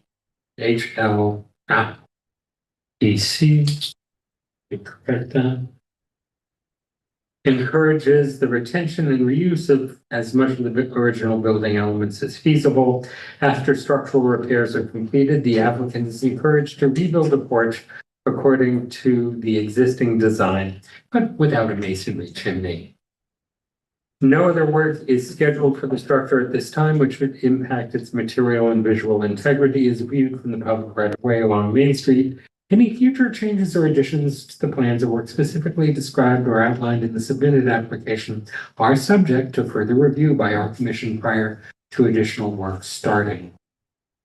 The commission's approval does not obviate the need for a building permit from the Building Safety Division or any other required approvals from relevant coordinating agencies. Based on the preceding findings of fact, I move that on this 5th day of June 2023, our commission grant a certificate of appropriateness to the above referenced applicant for the work it described herein and in their application to the commission. Such notice subject to the conditions contained in the foregoing motion and is valid for 1 year from this date. Do I hear a second? Second. Thank you. Any further discussion? Hearing none, I will call the roll. Robert? Aye. Kevin? Aye. Andrea? Eric? Aye. I also agree. And thank Thank you. you. Thank you. All right, how was the concert? You might save the brick for something, I don't know. It's, yeah, that's an ongoing discussion. In my husband and I. Yep, Yeah, I mean, I remember Dr. Hazen. many people do. And Yeah. also the basement and various parties of that. It wasn't. You've heard a lot. Yes, I've heard a lot. That's great, Thank you. and thank you. My daughter told me, you used to sitting with duct tape. He was a doctor. Yes. Sometimes. An orthopedic, was he? Oh, he was a GP. Yeah. I grew up in my dad's doctor's office in the Adirondacks. He did orthopedics and everything else. My mom used to call it. Thank you. Have a good evening. Thank you. You too. All right. An actual decision. All right. So discussion of the NAPC. No, we're actually going to go back. Right. This is how my dad was built. Sorry, that's okay. We're gonna go back, Commissioner Pughes, Who's recusing because I am, yes, I'm recusing from the 85 John Street application because I'm a part of the design team for the applicants. Okay. So without further ado, I will represent, again, I'm Andrea Pierce. And I'm here representing the owner of 85 John Street. Just, so the commissioners are aware, we did do a desk level review for this project, paint colors, which was approved. We can take a look at those once we get through the majority of, the other proposals. So the first and foremost, what the applicant wants to address are the second story and attic windows. The second story windows are all vinyl and we wish to replace them with appropriate wood windows. The same for the attic windows. As you can see, they are currently blocked up with former political signage, vinyl political signage. Interesting. So those will be replaced with wood double hung windows. However, the largest change, so actually, hold on, there's a bunch of things that we're addressing on this project. The second story balcony here. Woo, Be careful.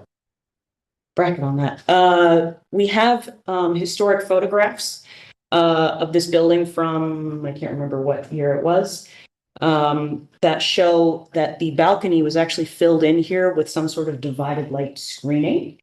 And we would like to bring that back to a similar look. We'll maintain the existing columns, we'll maintain the existing sort of guardrail.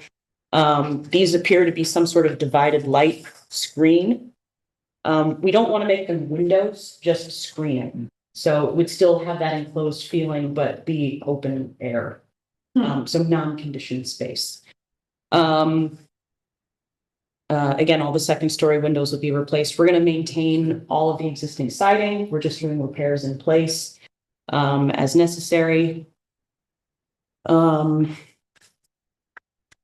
The stair here at the front will be replacing the vinyl lattice work with new wood lattice, horizontal latticing, with an arch here as well. Actually, could you go to the 2D elevations, Ethan, if it would please? one moment. No problem.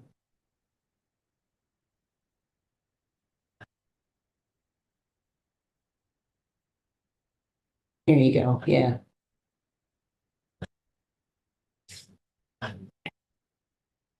Much better, awesome.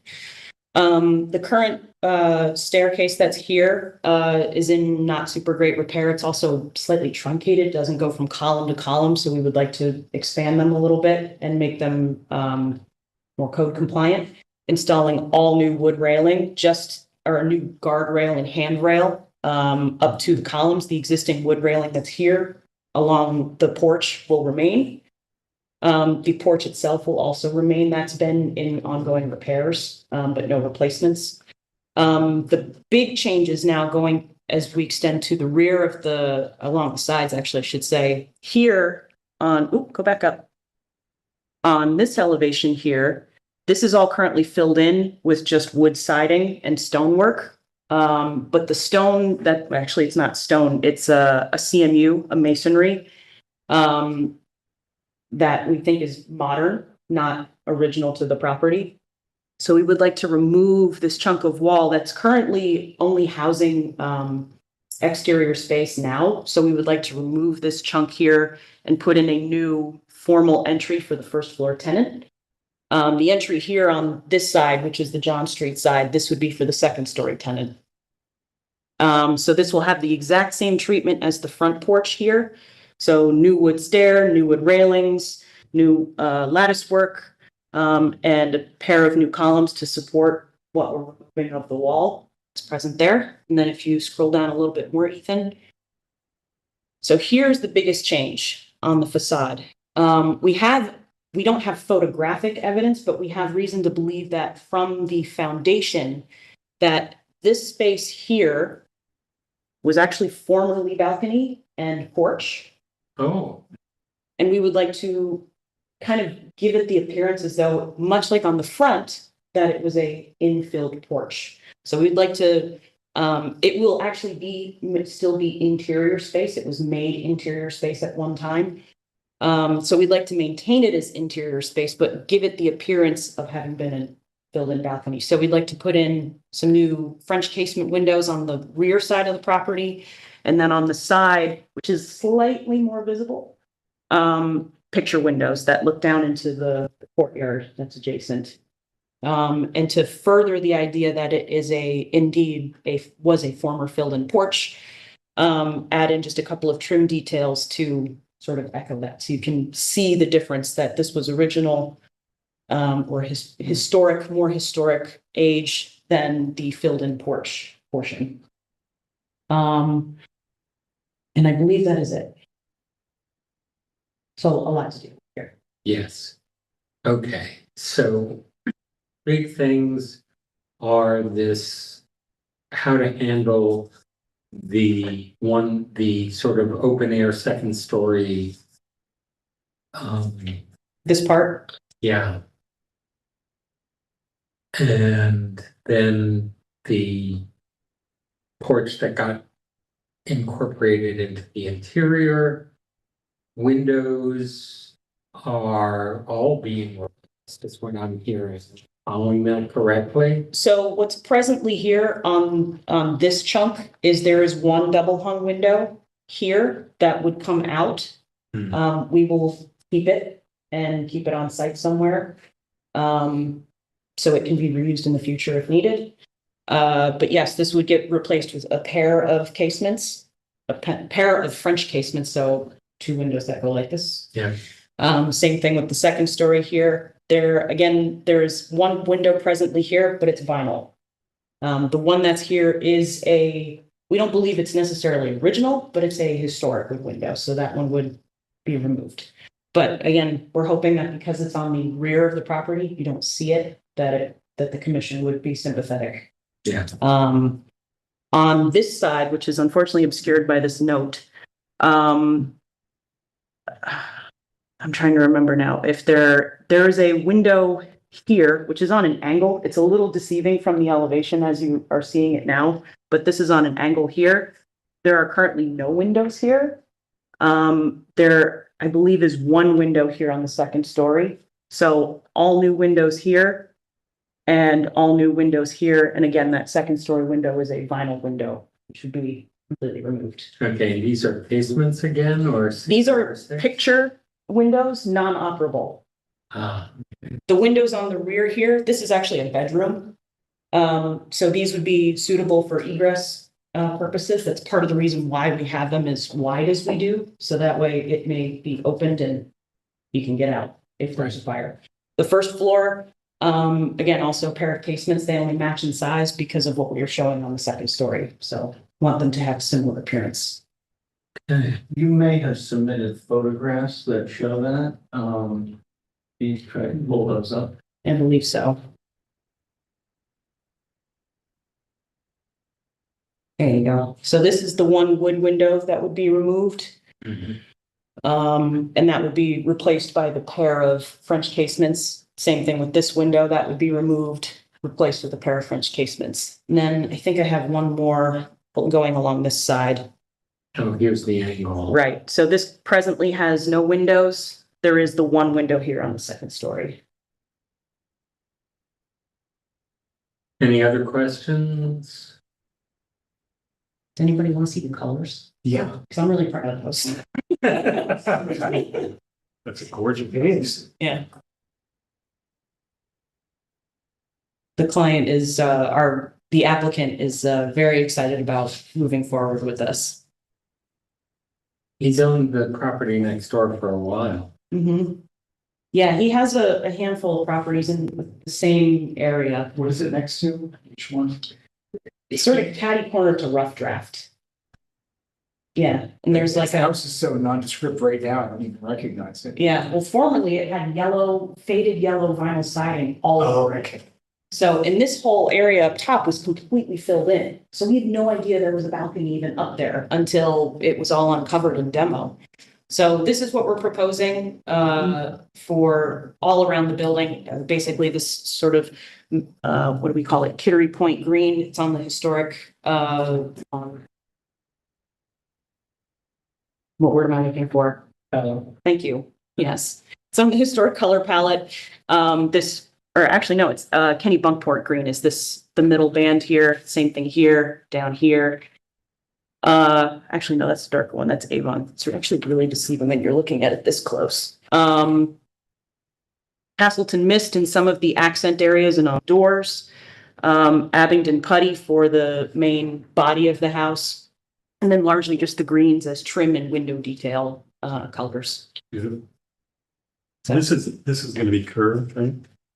Yeah. Is that right? Yes, yeah, when I did this originally, we hadn't considered any of the, The lattice. right, exactly, yeah, the lattice is getting changed as I described to you before, with the arch there. And the stair obviously is getting wider. When we submitted for this, the desk review application, this was far before we had started, working on any of the other aspects, the other details. What era would you say this house is? Oh, It's a Queen Anne, right? yes, Names. probably, yeah. And actually, can you go to the floor plan, please? Jarvis.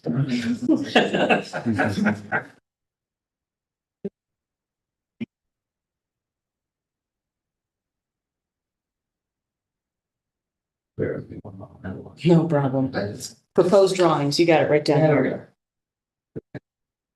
So if you go to the plans, next, go up one more. So this is what I'm talking about here. This is that back corner where we're replacing with casements and the picture windows. So here, this is what you're looking at as the foundation plan. This is why we think this might have been formerly exterior space. Or It's because it's separated from the rest of the basement. correct, yeah. So this is a bearing wall for your floor joist to go across like this. And obviously that's a pretty easy span. But for here with this, the thickness of the wall being the way that it is, it just seemed like it lent itself to being a balcony or a porch or a combination of the two. So we don't know definitive. I'm saying that. Well, there's some It all evidence of the change, there's change in siding there. We're sort of intentionally implying that Oh. new trimming, but we're gonna keep all of the existing siding where it presently is, and in some places where we've had to do some repairs. But we'll reuse as much as we can wherever we can.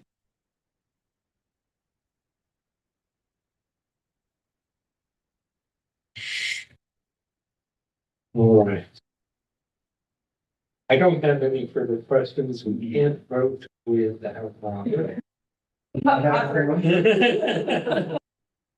Robert stepped out for. So that, I find it kind of similar to, you probably noticed I think it's a 5-unit apartment building across Main Street from the county office building that on a diagonal declares itself to be from 1888. And some of the detail here really reminded me of that. Yeah, What made me consider it. I think we were all just really tickled that there was still some good details that were left. And that was all under fine. That was all That's fine. amazing. Yeah, it needed some repairs in a few places, but this sort of sunburst flower sort of detail is in great condition. Couldn't believe it. So, Right. that's where it stands. All right, if there are no further questions, I will entertain a motion that we declare this a type 2 action under seeker. So moved, Robert. Thank you. Thank you. Any further discussion? Hearing none, I'll call the roll. Robert? Aye. Kevin? Aye. Eric? I also vote yes, and note the recusal of Andrea. And let me get to John Street.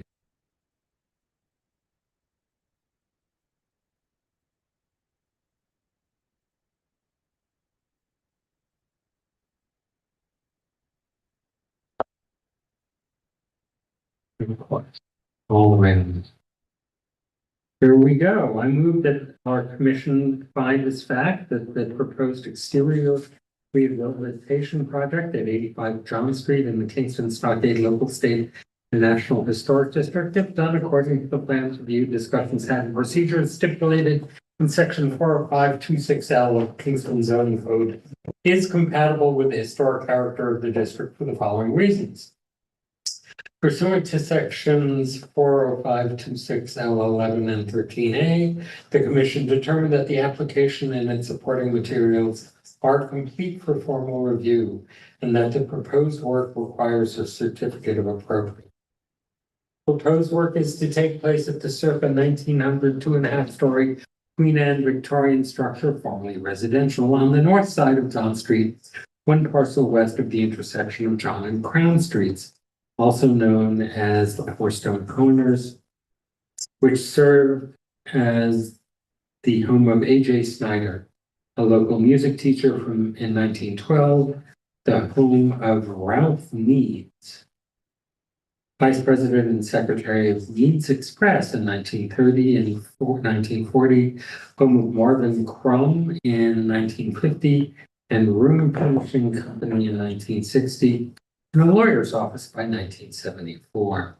That the applicant may replace the identified 2.5-story vinyl windows, second-story vinyl windows, and the missing or degraded attic wood windows with new trimline custom wood windows that match the historic design, but that the ground floor wood windows shall be restored. The applicant may reconstruct the front porch steps to the wider dimensions specified in the submitted plans with an ADA compliant handrail constructed of wood, that the applicant must still comply with desk reviews issued in August of 2024, porch work in September of 2024, and repainting the structure in November of 2024, unless otherwise amended. That any work not captured by the past desk reviews or this application shall not take place without further review by staff or this commission. Any future quick question for you, Sue. Would any of the desk reviews include the windows as portrayed in the elevations here? That's not clear to me. Or should that be included in our present approval? Are you talking about the ones in the rear? Because they wouldn't necessarily fall under the purview. They're included in this project description because it's an overall comprehensive type of review, but they wouldn't be subject to HLPC review if they're not visible from the public right of way. And the screening in on the second story. Was that covered in the desk reviews, or do I need to specifically include it here? It was not in the desk reviews. You can add it in here. You do speak to, though, the plans as reviewed at the meeting, so it's incorporated into that statement. Okay, and I'll keep going. Thank you. Yeah. Any future changes or additions to the plans or work specifically described and outlined in the submitted application are subject to further review by our commission prior to the additional work beginning. The commission's approval does not obviate the need for a building permit from Building Safety Division or any other required approvals from relevant coordinating agencies. Based on the preceding findings of fact, I move that on this 5th day of June 2025, our commission grant a certificate of appropriateness to the above referenced applicant for the work as described herein, and in their application to the commission, such notice being subject to the conditions contained in the foregoing motion and is valid for 1 year from this date. Do I hear a second? Second, Robert. Thank you, Robert. Any further discussion? Hearing none, I'll call the roll. Robert? Aye. Kevin? Aye. Eric? Aye. I also vote yes, and no to recusal. Thank you, Linda. Thank you. Look at the pretty records of county. Oh, yeah, yeah. It's the same thing we had with the other person. They're all messed up. It's just a porch that's there earlier than the building. Yes. Yeah, it's very bizarre. I've always had trouble trusting that record. No, you can't trust them. No, you can't. And I think it's just when it came to their attention. Yeah, that's my guess as well. So we had one late addition, which was a referral. This is actually going to go before we go to the discussion, right? So Right, this is regarding a change of transect on Schwank Drive. Am I right? yeah, correct. I need to recuse myself on this one too, actually, because the firm that I work for has a client who is interested in one of the properties in question that is involved in this rezoning. So we'll sit. Do you want me to leave, Sue? Or can I just sit off to the side? You should technically leave the room. Then I will do so.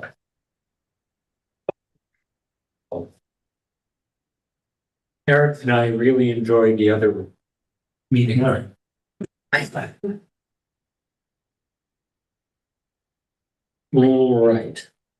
So I'm going to need your and Sue's help in understanding what it's changing from and to, and what our role here is going to be.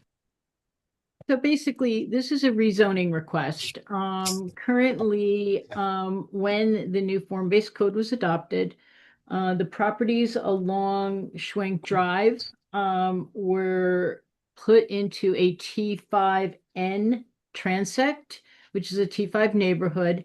All of Uptown is primarily in a T5MS, and so what the proposal is for the properties that are located along the Schwank Drive area be changed over and rezoned to the T5MS transect, which will allow for a more dense development to occur down along Schwank Drive, and also larger footprints of buildings can take place. One other significant change is that it will require to have a commercial streetscape type frontage along the street, so presenting more of a walkable business type area. So really expanding like the Uptown Business District to the Schwank Drive.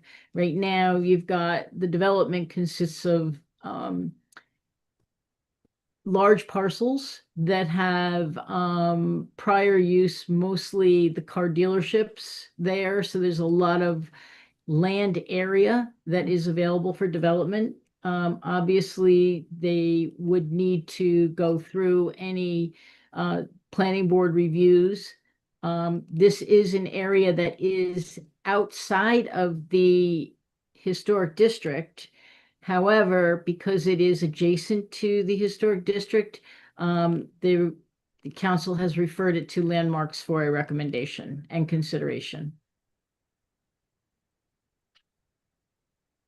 Okay, when you say more dense, would development of these parcels at the kind of bottom of the hill be visible really from say North Front Street? I'm guessing not. I don't think it can go. There's potential for some visibility, where the parking lots are right now, along North Front Street. Potentially, you would have some visibility from that point on North Front Street. Certainly, when the Kingstonian goes through with that plaza development that there would go through to Schwenk Drive, you might have some visibility from there. That would be basically it, though. Okay. And I'm gonna think there's gonna be, an archaeological review when they go to dig. Yes, I believe, under Joe Diamond's report, the uptown area has designated sensitivity zones. And so when any excavation is done in certain areas, the archaeology is one of the considerations in the seeker review. And the planning board typically would require archaeologists to be on site when any excavations are done. I'd have to look at Joe Diamond's report with each individual project that comes before the planning board to determine, at what level that would take place. Because obviously we don't have any projects right now proposed. As Andrea had indicated, there is someone who is interested in, a lot of these properties are for sale down along Schwenk Drive. So we've had a lot of interest come through and questions have been raised, and that's where this rezoning is really born out of. Yeah, and the Joe report doesn't have a whole lot of information specifically on the mapping for here. I think I looked at that, but it should be looked at again. I think. And I think there was once the railroad station for the O and W line was over there. Maybe the most, I always get confused with directions, the one to the right. Yeah. Uptown Kingston, I can't.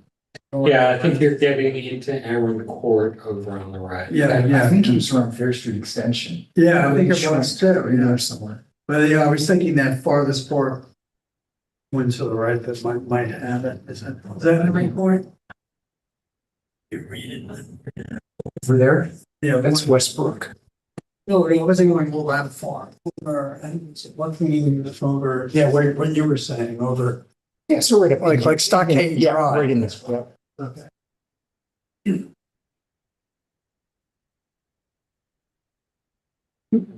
All right, any comments? I'm a little worried about view shed, but that would require an actual proposal. And parking. Is always a voice issue, yeah.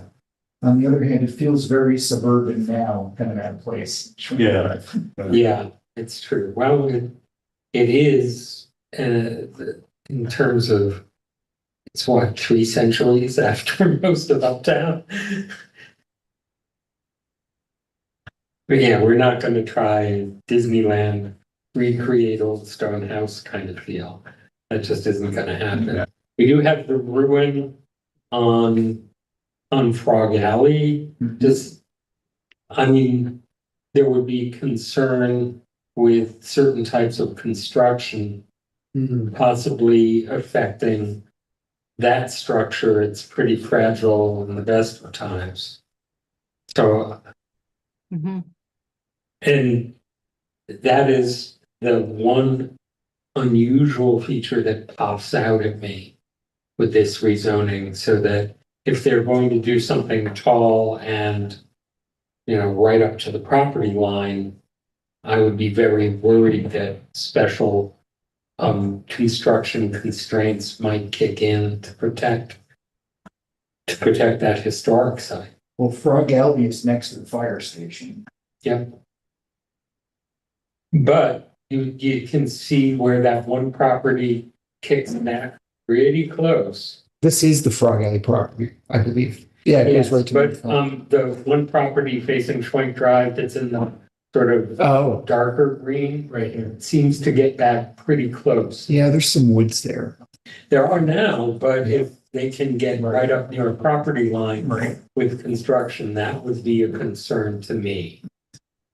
Other than I that, think the Frog Alley property, I'm not sure that it actually touches that green. You've got, because I believe the fire parcel station, that the ruins are on are the corner parcel, and there's another parcel right next to it where the Fire station is.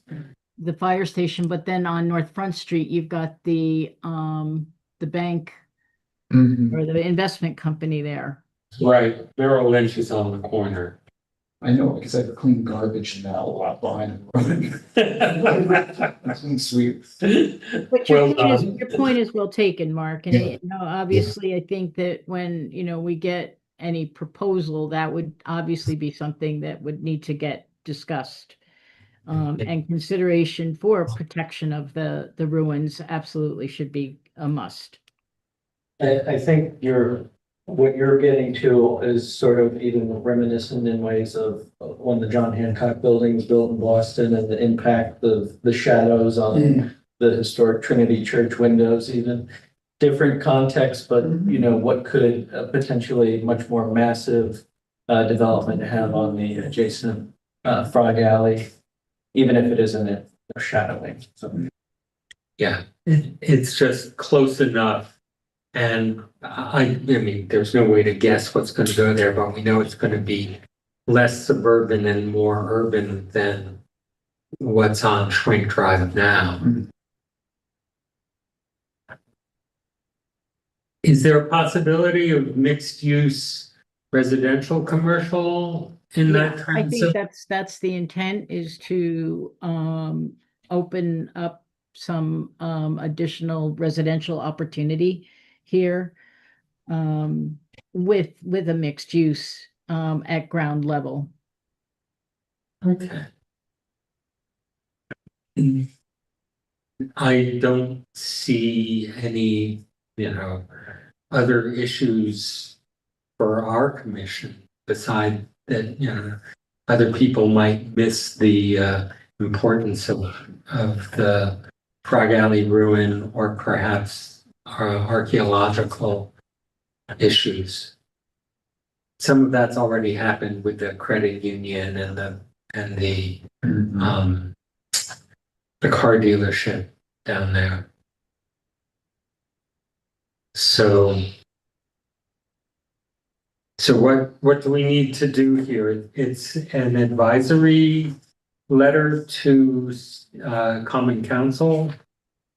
Yes, yeah, I mean, you would be making a recommendation to back to the Common Council on that rezoning from the T5N to the T5MS for the specific properties that are identified. And, you know, if you want to incorporate into your findings, you know, that there be development considerations that be provided for anything that could potentially impact the Frog Alley ruins, or if you want to also add in that, you know, there be some archaeological considerations that get reviewed with any potential development, certainly now is the time for you to speak up. I think we should make note of both of those. I'm not sure that other city agencies would pay as close attention as we would. So I think I would ask the commission's that I be empowered to sign a letter approving or noting no objection to the change, but asking that any future development make sure to protect the Frog Alley ruins and incorporate appropriate archaeological investigations for any future developments. It may not touch Frog Alley. Check out the lot line, that's the fire Yeah, station. but my fear is if you've got a high rise, they're gonna be doing they may be pounding in, Oh, yeah. anything like that. Does landmarks have any say in what happens when properties adjacent to the district? In some of them, we get advisory status for usually on referral from the planning board. So yeah, we would have the chance to comment on something more detailed. But I just want to cover the possibility of someone banging pilings into the ground or something like that happening close to the old Frog Alley ruin. The commission should, also obviously, at any time, that there is a project in front of the planning board, whether or not, there is a, direct connection to a landmark property or a district. If the commission feels that they want to bring up an issue or make a comment, there is that opportunity for you to do that whenever. Okay, that's good to know. All right. I believe we have to verbalize the findings that that the commission would like to review a potential project that would have impact. I think Do that have we specific would language ask, want to use? I think we can ask that any project that might impact the Frog Alley ruin or impact archaeological resources be referred to us for a detailed investigation of those issues, something like that. Sound reasonable? All right. I move that I be empowered to sign such a letter. Do I hear a second? Like, Thank you. I don't believe a seeker review is required for this at No. all. So, No, okay, any you're further making the discussion? recommendation only. Yeah. So hearing no further discussion, I will call the roll in reverse. Eric. Aye. Kevin. aye. Robert. Aye. I also say yes, and you allow Andrea to return.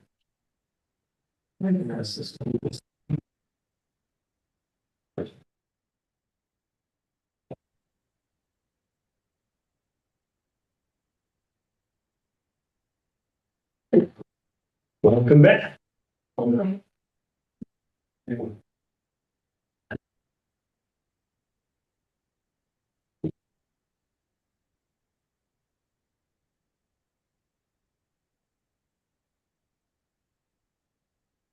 right, next up is some educational opportunities. Right, so item 7 is the New York State Preservation Conference, May 6th to the 8th, 2025. Robert, Kevin, Commissioner Morano, who's not here tonight, and I had attended that. Specifically the pre-conference camp training, which was on a Tuesday, and it covered an introduction to historic preservation planning, legal basics, preservation planning more broadly in terms of the creation of preservation master plans that get linked to comp plans, as well as meeting procedures and the application of alternative materials. Commissioner Toner and McAvoy, would you like to talk at all about your experiences with that?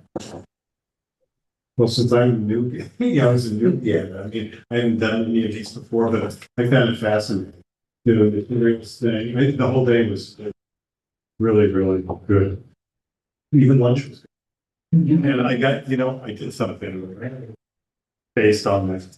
Because it's always bugged me that our commission is kind of, people, in the community kind of think, oh, no, I have to go see them. But we're here to help. And that's what I've been saying all along.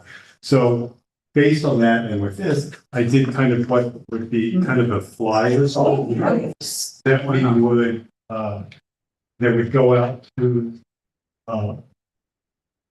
real estate offices, all that. So explaining what we do. So the first page is just an ugly, it's a mock-up of what, a trifold would look like, kind of. And then the next two pages are, thanks to AI, I have a beautiful outline of what we can of it. In something like, I spoke to Harris, who's a realtor, my husband. He was, all for it, something like this, that you can hand a potential, historic property owner, so they know what they're getting into before they. That's what I.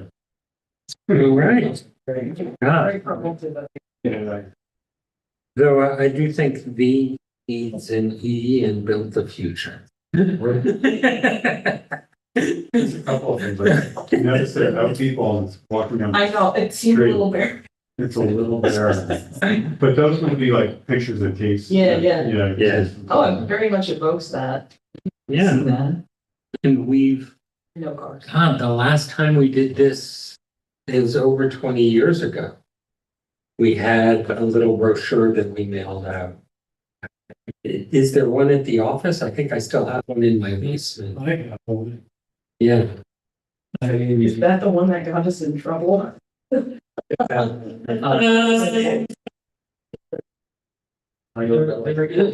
are some pamphlets that I believe we have in storage, but we do still hand out that are put out. They go over, the HLPC, and they talk about also the history of the different districts and whatnot. And, that is certainly something that we could make use of, handing out a little bit more. I believe it is it's either a blue or a burgundy color pamphlet. And so I can share that with you in advance of the next meeting, or bring some to the next meeting for you to take a look at. Yeah, let's see what it is. I think Hughes number 2 is hilarious. I don't even know what it means. That it'll have an ears paint, ears pair to a emergency if you pay the property. Here's map repair. Something? You don't know what that is. And you find the archive. I love AIs. I was gonna do another one, but something. This totally gets the point for us. On the front cover, number the FAQs in the middle, go to number 2. Oh, ooh, yes. I think that's Esperanto. Yeah. We'll have an Esperantui, Yes. Maybe Hawaiian, I don't know. The production of outreach materials like this would actually prove to be potentially useful, given that we're going to be embarking on the Wilbur National Register elevation process, and SHPO had very recently, encouraged that the city do, outreach in the lead up to, as well as throughout that project. There'll be a public neighborhood meeting, and so something like this, further developing it, bringing in photos much more specific to Kingston, maybe with humans in it, could first get quite useful to those people who will be, further involved in a national register district. So Fit something like this on a hanger, and doorknob. Oh, I get what you're saying. Say if we're working in a neighborhood, we just Yeah, put them on door handles, Yeah. like the Boy Scouts do. Right. And then go back and get Yes. something later. Beyond just public outreach, which was one of the key critical things that the two presenters were talking about, one preservation lawyer and the other one a preservation planner from Massachusetts.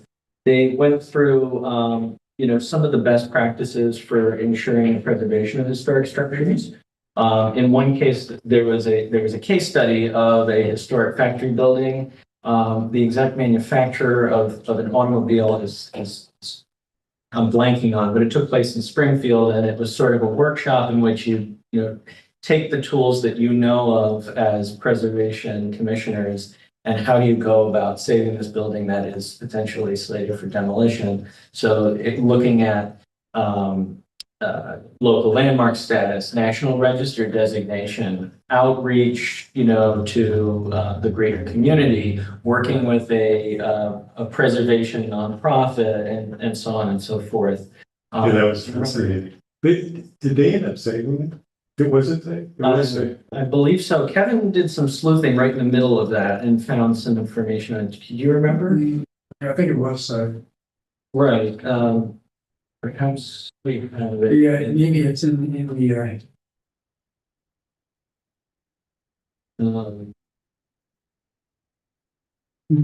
blanket was. Give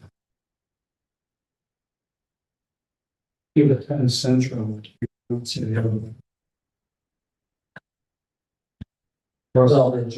I did share with the commission my notes from the meeting, so that if you do wish to review and become a little bit more familiar with what went on.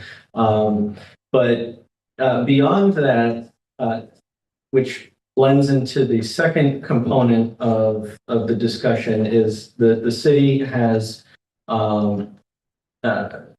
allocated funding for the commission to join the National Alliance of Preservation Commissions. It is the only nonprofit in the nation that is devoted to, supporting landmark commissions with training. As of earlier in May, the city of Kingston is an official member. All of those on this commission are, and affiliated staff. And so the commission can now begin planning on which courses they would like to, take with the commission, with the Alliance later this year. I did send to you the course list, which I believe has about 12 different educational topics.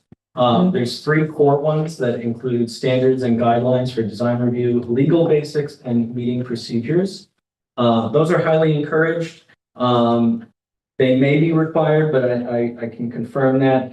But beyond that, if you've had the opportunity to review the course list, I provided you with a sheet in which you could potentially identify some other topics that you feel would be beneficial, this year and moving forward. That's good. It's fully overland. Willie's Overland, thank you. Oh, the original Jeep. Oh, yeah. Should have known her. So I have provided you with a sheet in which you could, we would ask that you identify like your priority level for the different camp courses. And that way we can, get in touch with the NAPC in the next few weeks and get that scheduled probably for, early fall sometime. You want to do it now? Yeah, this would be a good opportunity because we're all in one location. What should we do with the ones in the green? Because those are required, so those are automatic 5. Yeah, I mean, you can certainly, mark those in some way to let us know, how critical you feel that those are for you. I recognize that 3 of the commissioners, one of them isn't here, did, participate in that. But, for example, 3 others did not. Sue was unable to attend. As well as some of the other, staff people from Corp Council, building, engineering, and so on. I mean, for example, given that, we're working towards a new historic district and have identified another eligible one in Pankaki, community engagement and building public support may be very critical. There may be other. What is envisioning infill design exercise? What is that exactly? You have any familiarity? Yes, I do have the overall Oh, description. one here for you. I mean, So, I presume that it needs something like construction within the area. So the Secretary of Interior standards call for new construction to be differentiated but compatible. But what does that really mean? How close can you go without running afoul of the standards, warning against creating a false sense of history? That's similar to some of the standards we heard earlier. Likewise, how truly modern can you go and still be compatible?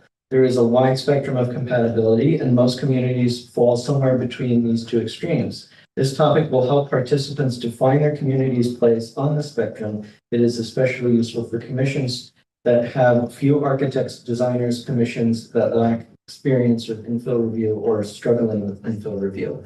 And this actually would prove relevant to earlier this year or late last year when we were looking at the contextual height requirements.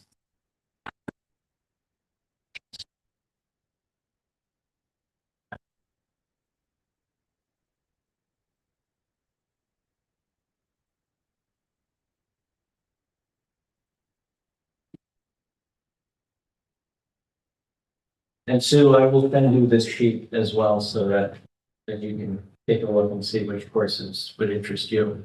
Okay. So wait, how does this work when you said it's virtual on here, right? So would they talk to our commission specifically and give like a? It would be a personal educational program. Yeah. It would be very similar to what we experienced. That's not in a large conference hall. We likely either do it here or through Zoom, determined, and they would be up on the screen, chatting with us. Is there any chance that they offer a credit for architects?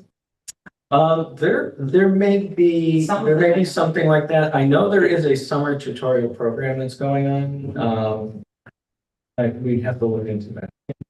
So sometimes the things that they cover for, designers or whomever is not always specifically just for, our industry. Everybody would benefit from listening to it. So I mean, that would be amazing if they have to overlap. Okay. I will look into that and I'll try to get back to you with that. Yeah. I mean, obviously, if they don't, that's totally fine. I still want to listen. Right. I would have a similar thing for continuing legal education. It seems less likely, but Well, if they have the one here on. legal issues. Yeah, I legal remember basics. then I did that in Albany a long time ago and it wasn't offered at that point. At least with a camp. Which, yeah, I learned a lot there. I've done a bunch of their virtual stuff previously, and I've always found it to be very good. Maybe one or two were not as exciting, but they've always been very good. Like 95%. Yeah, I appreciate it. All right, are there any other items for us tonight? Yes, so the final item is item 9. It's that last month, May, was Historic Preservation Month. And it's a program that's it was initially started as a week in 1973, and it was expanded at a later time. But Commission and the city may wish to think about, engaging in some sort of its own recognition of historic preservation in the month of May moving forward, perhaps the following next year, 2026. And in so looking at that, there were a few realizations, with the first being that that would be the 60th anniversary of the passage of the National Historic Preservation Act. It's a nice little round year to align with. It also coincides with the creation of the commission in 1966. And there may be a number of different, educational outreach, community engagement, activities that we'd like to think about. That might be a great opportunity to take a look back and see, where the commission came from, the history of preservation in commission in Kingston. I know, for example, Friends of Historic Kingston are very much engaged in preservation and they were, instrumental in the early efforts here. I know that a recent talk had been given on that down at the Maritime Museum, so it might be worth, connecting with them and learning where some partnerships could take place. But also, revisiting the same, really critical topics that we've looked at in the past, which are financial incentives for preservation, whether it be having, a specialist come in and present again, or doing, outreach in some way, shape, or form. Perhaps a trade workshop. We continue to have wood window review process. And it may be useful for people to understand the benefits of preserving their historical windows, but also looking at other things. Perhaps, a workshop even on the Secretary of Interior standards, why those, standards are so critical, especially when coming before this commission. And another thought that had been, raised was preservation awards. I am Historic Kingston doing something like that in the past, up until COVID. And so that may be something else that, the city in conjunction with Friends would want to consider doing. It may be something that would foster greater interest in the unit. Drum up some interest in those brass markers. Are you still carrying mine? No, thank you. I handed them off a while ago. They're on your way. They're out of my basement, really. Are there any other questions, additions, suggestions with that? I will entertain a motion to adjourn. I like it all. It sounds like we have lots of possibilities and lots of time to get around. Andrea, you second. All right. I'll count that as a motion and second. All in favor? An acclamation, we stand adjourned. Okay, Have good night, some lobster everybody. for us. Yes. Or at least a lobster roll. Thank you, Sue. I'm so jealous. Have fun. Oh, yeah. Have a good night. And thanks.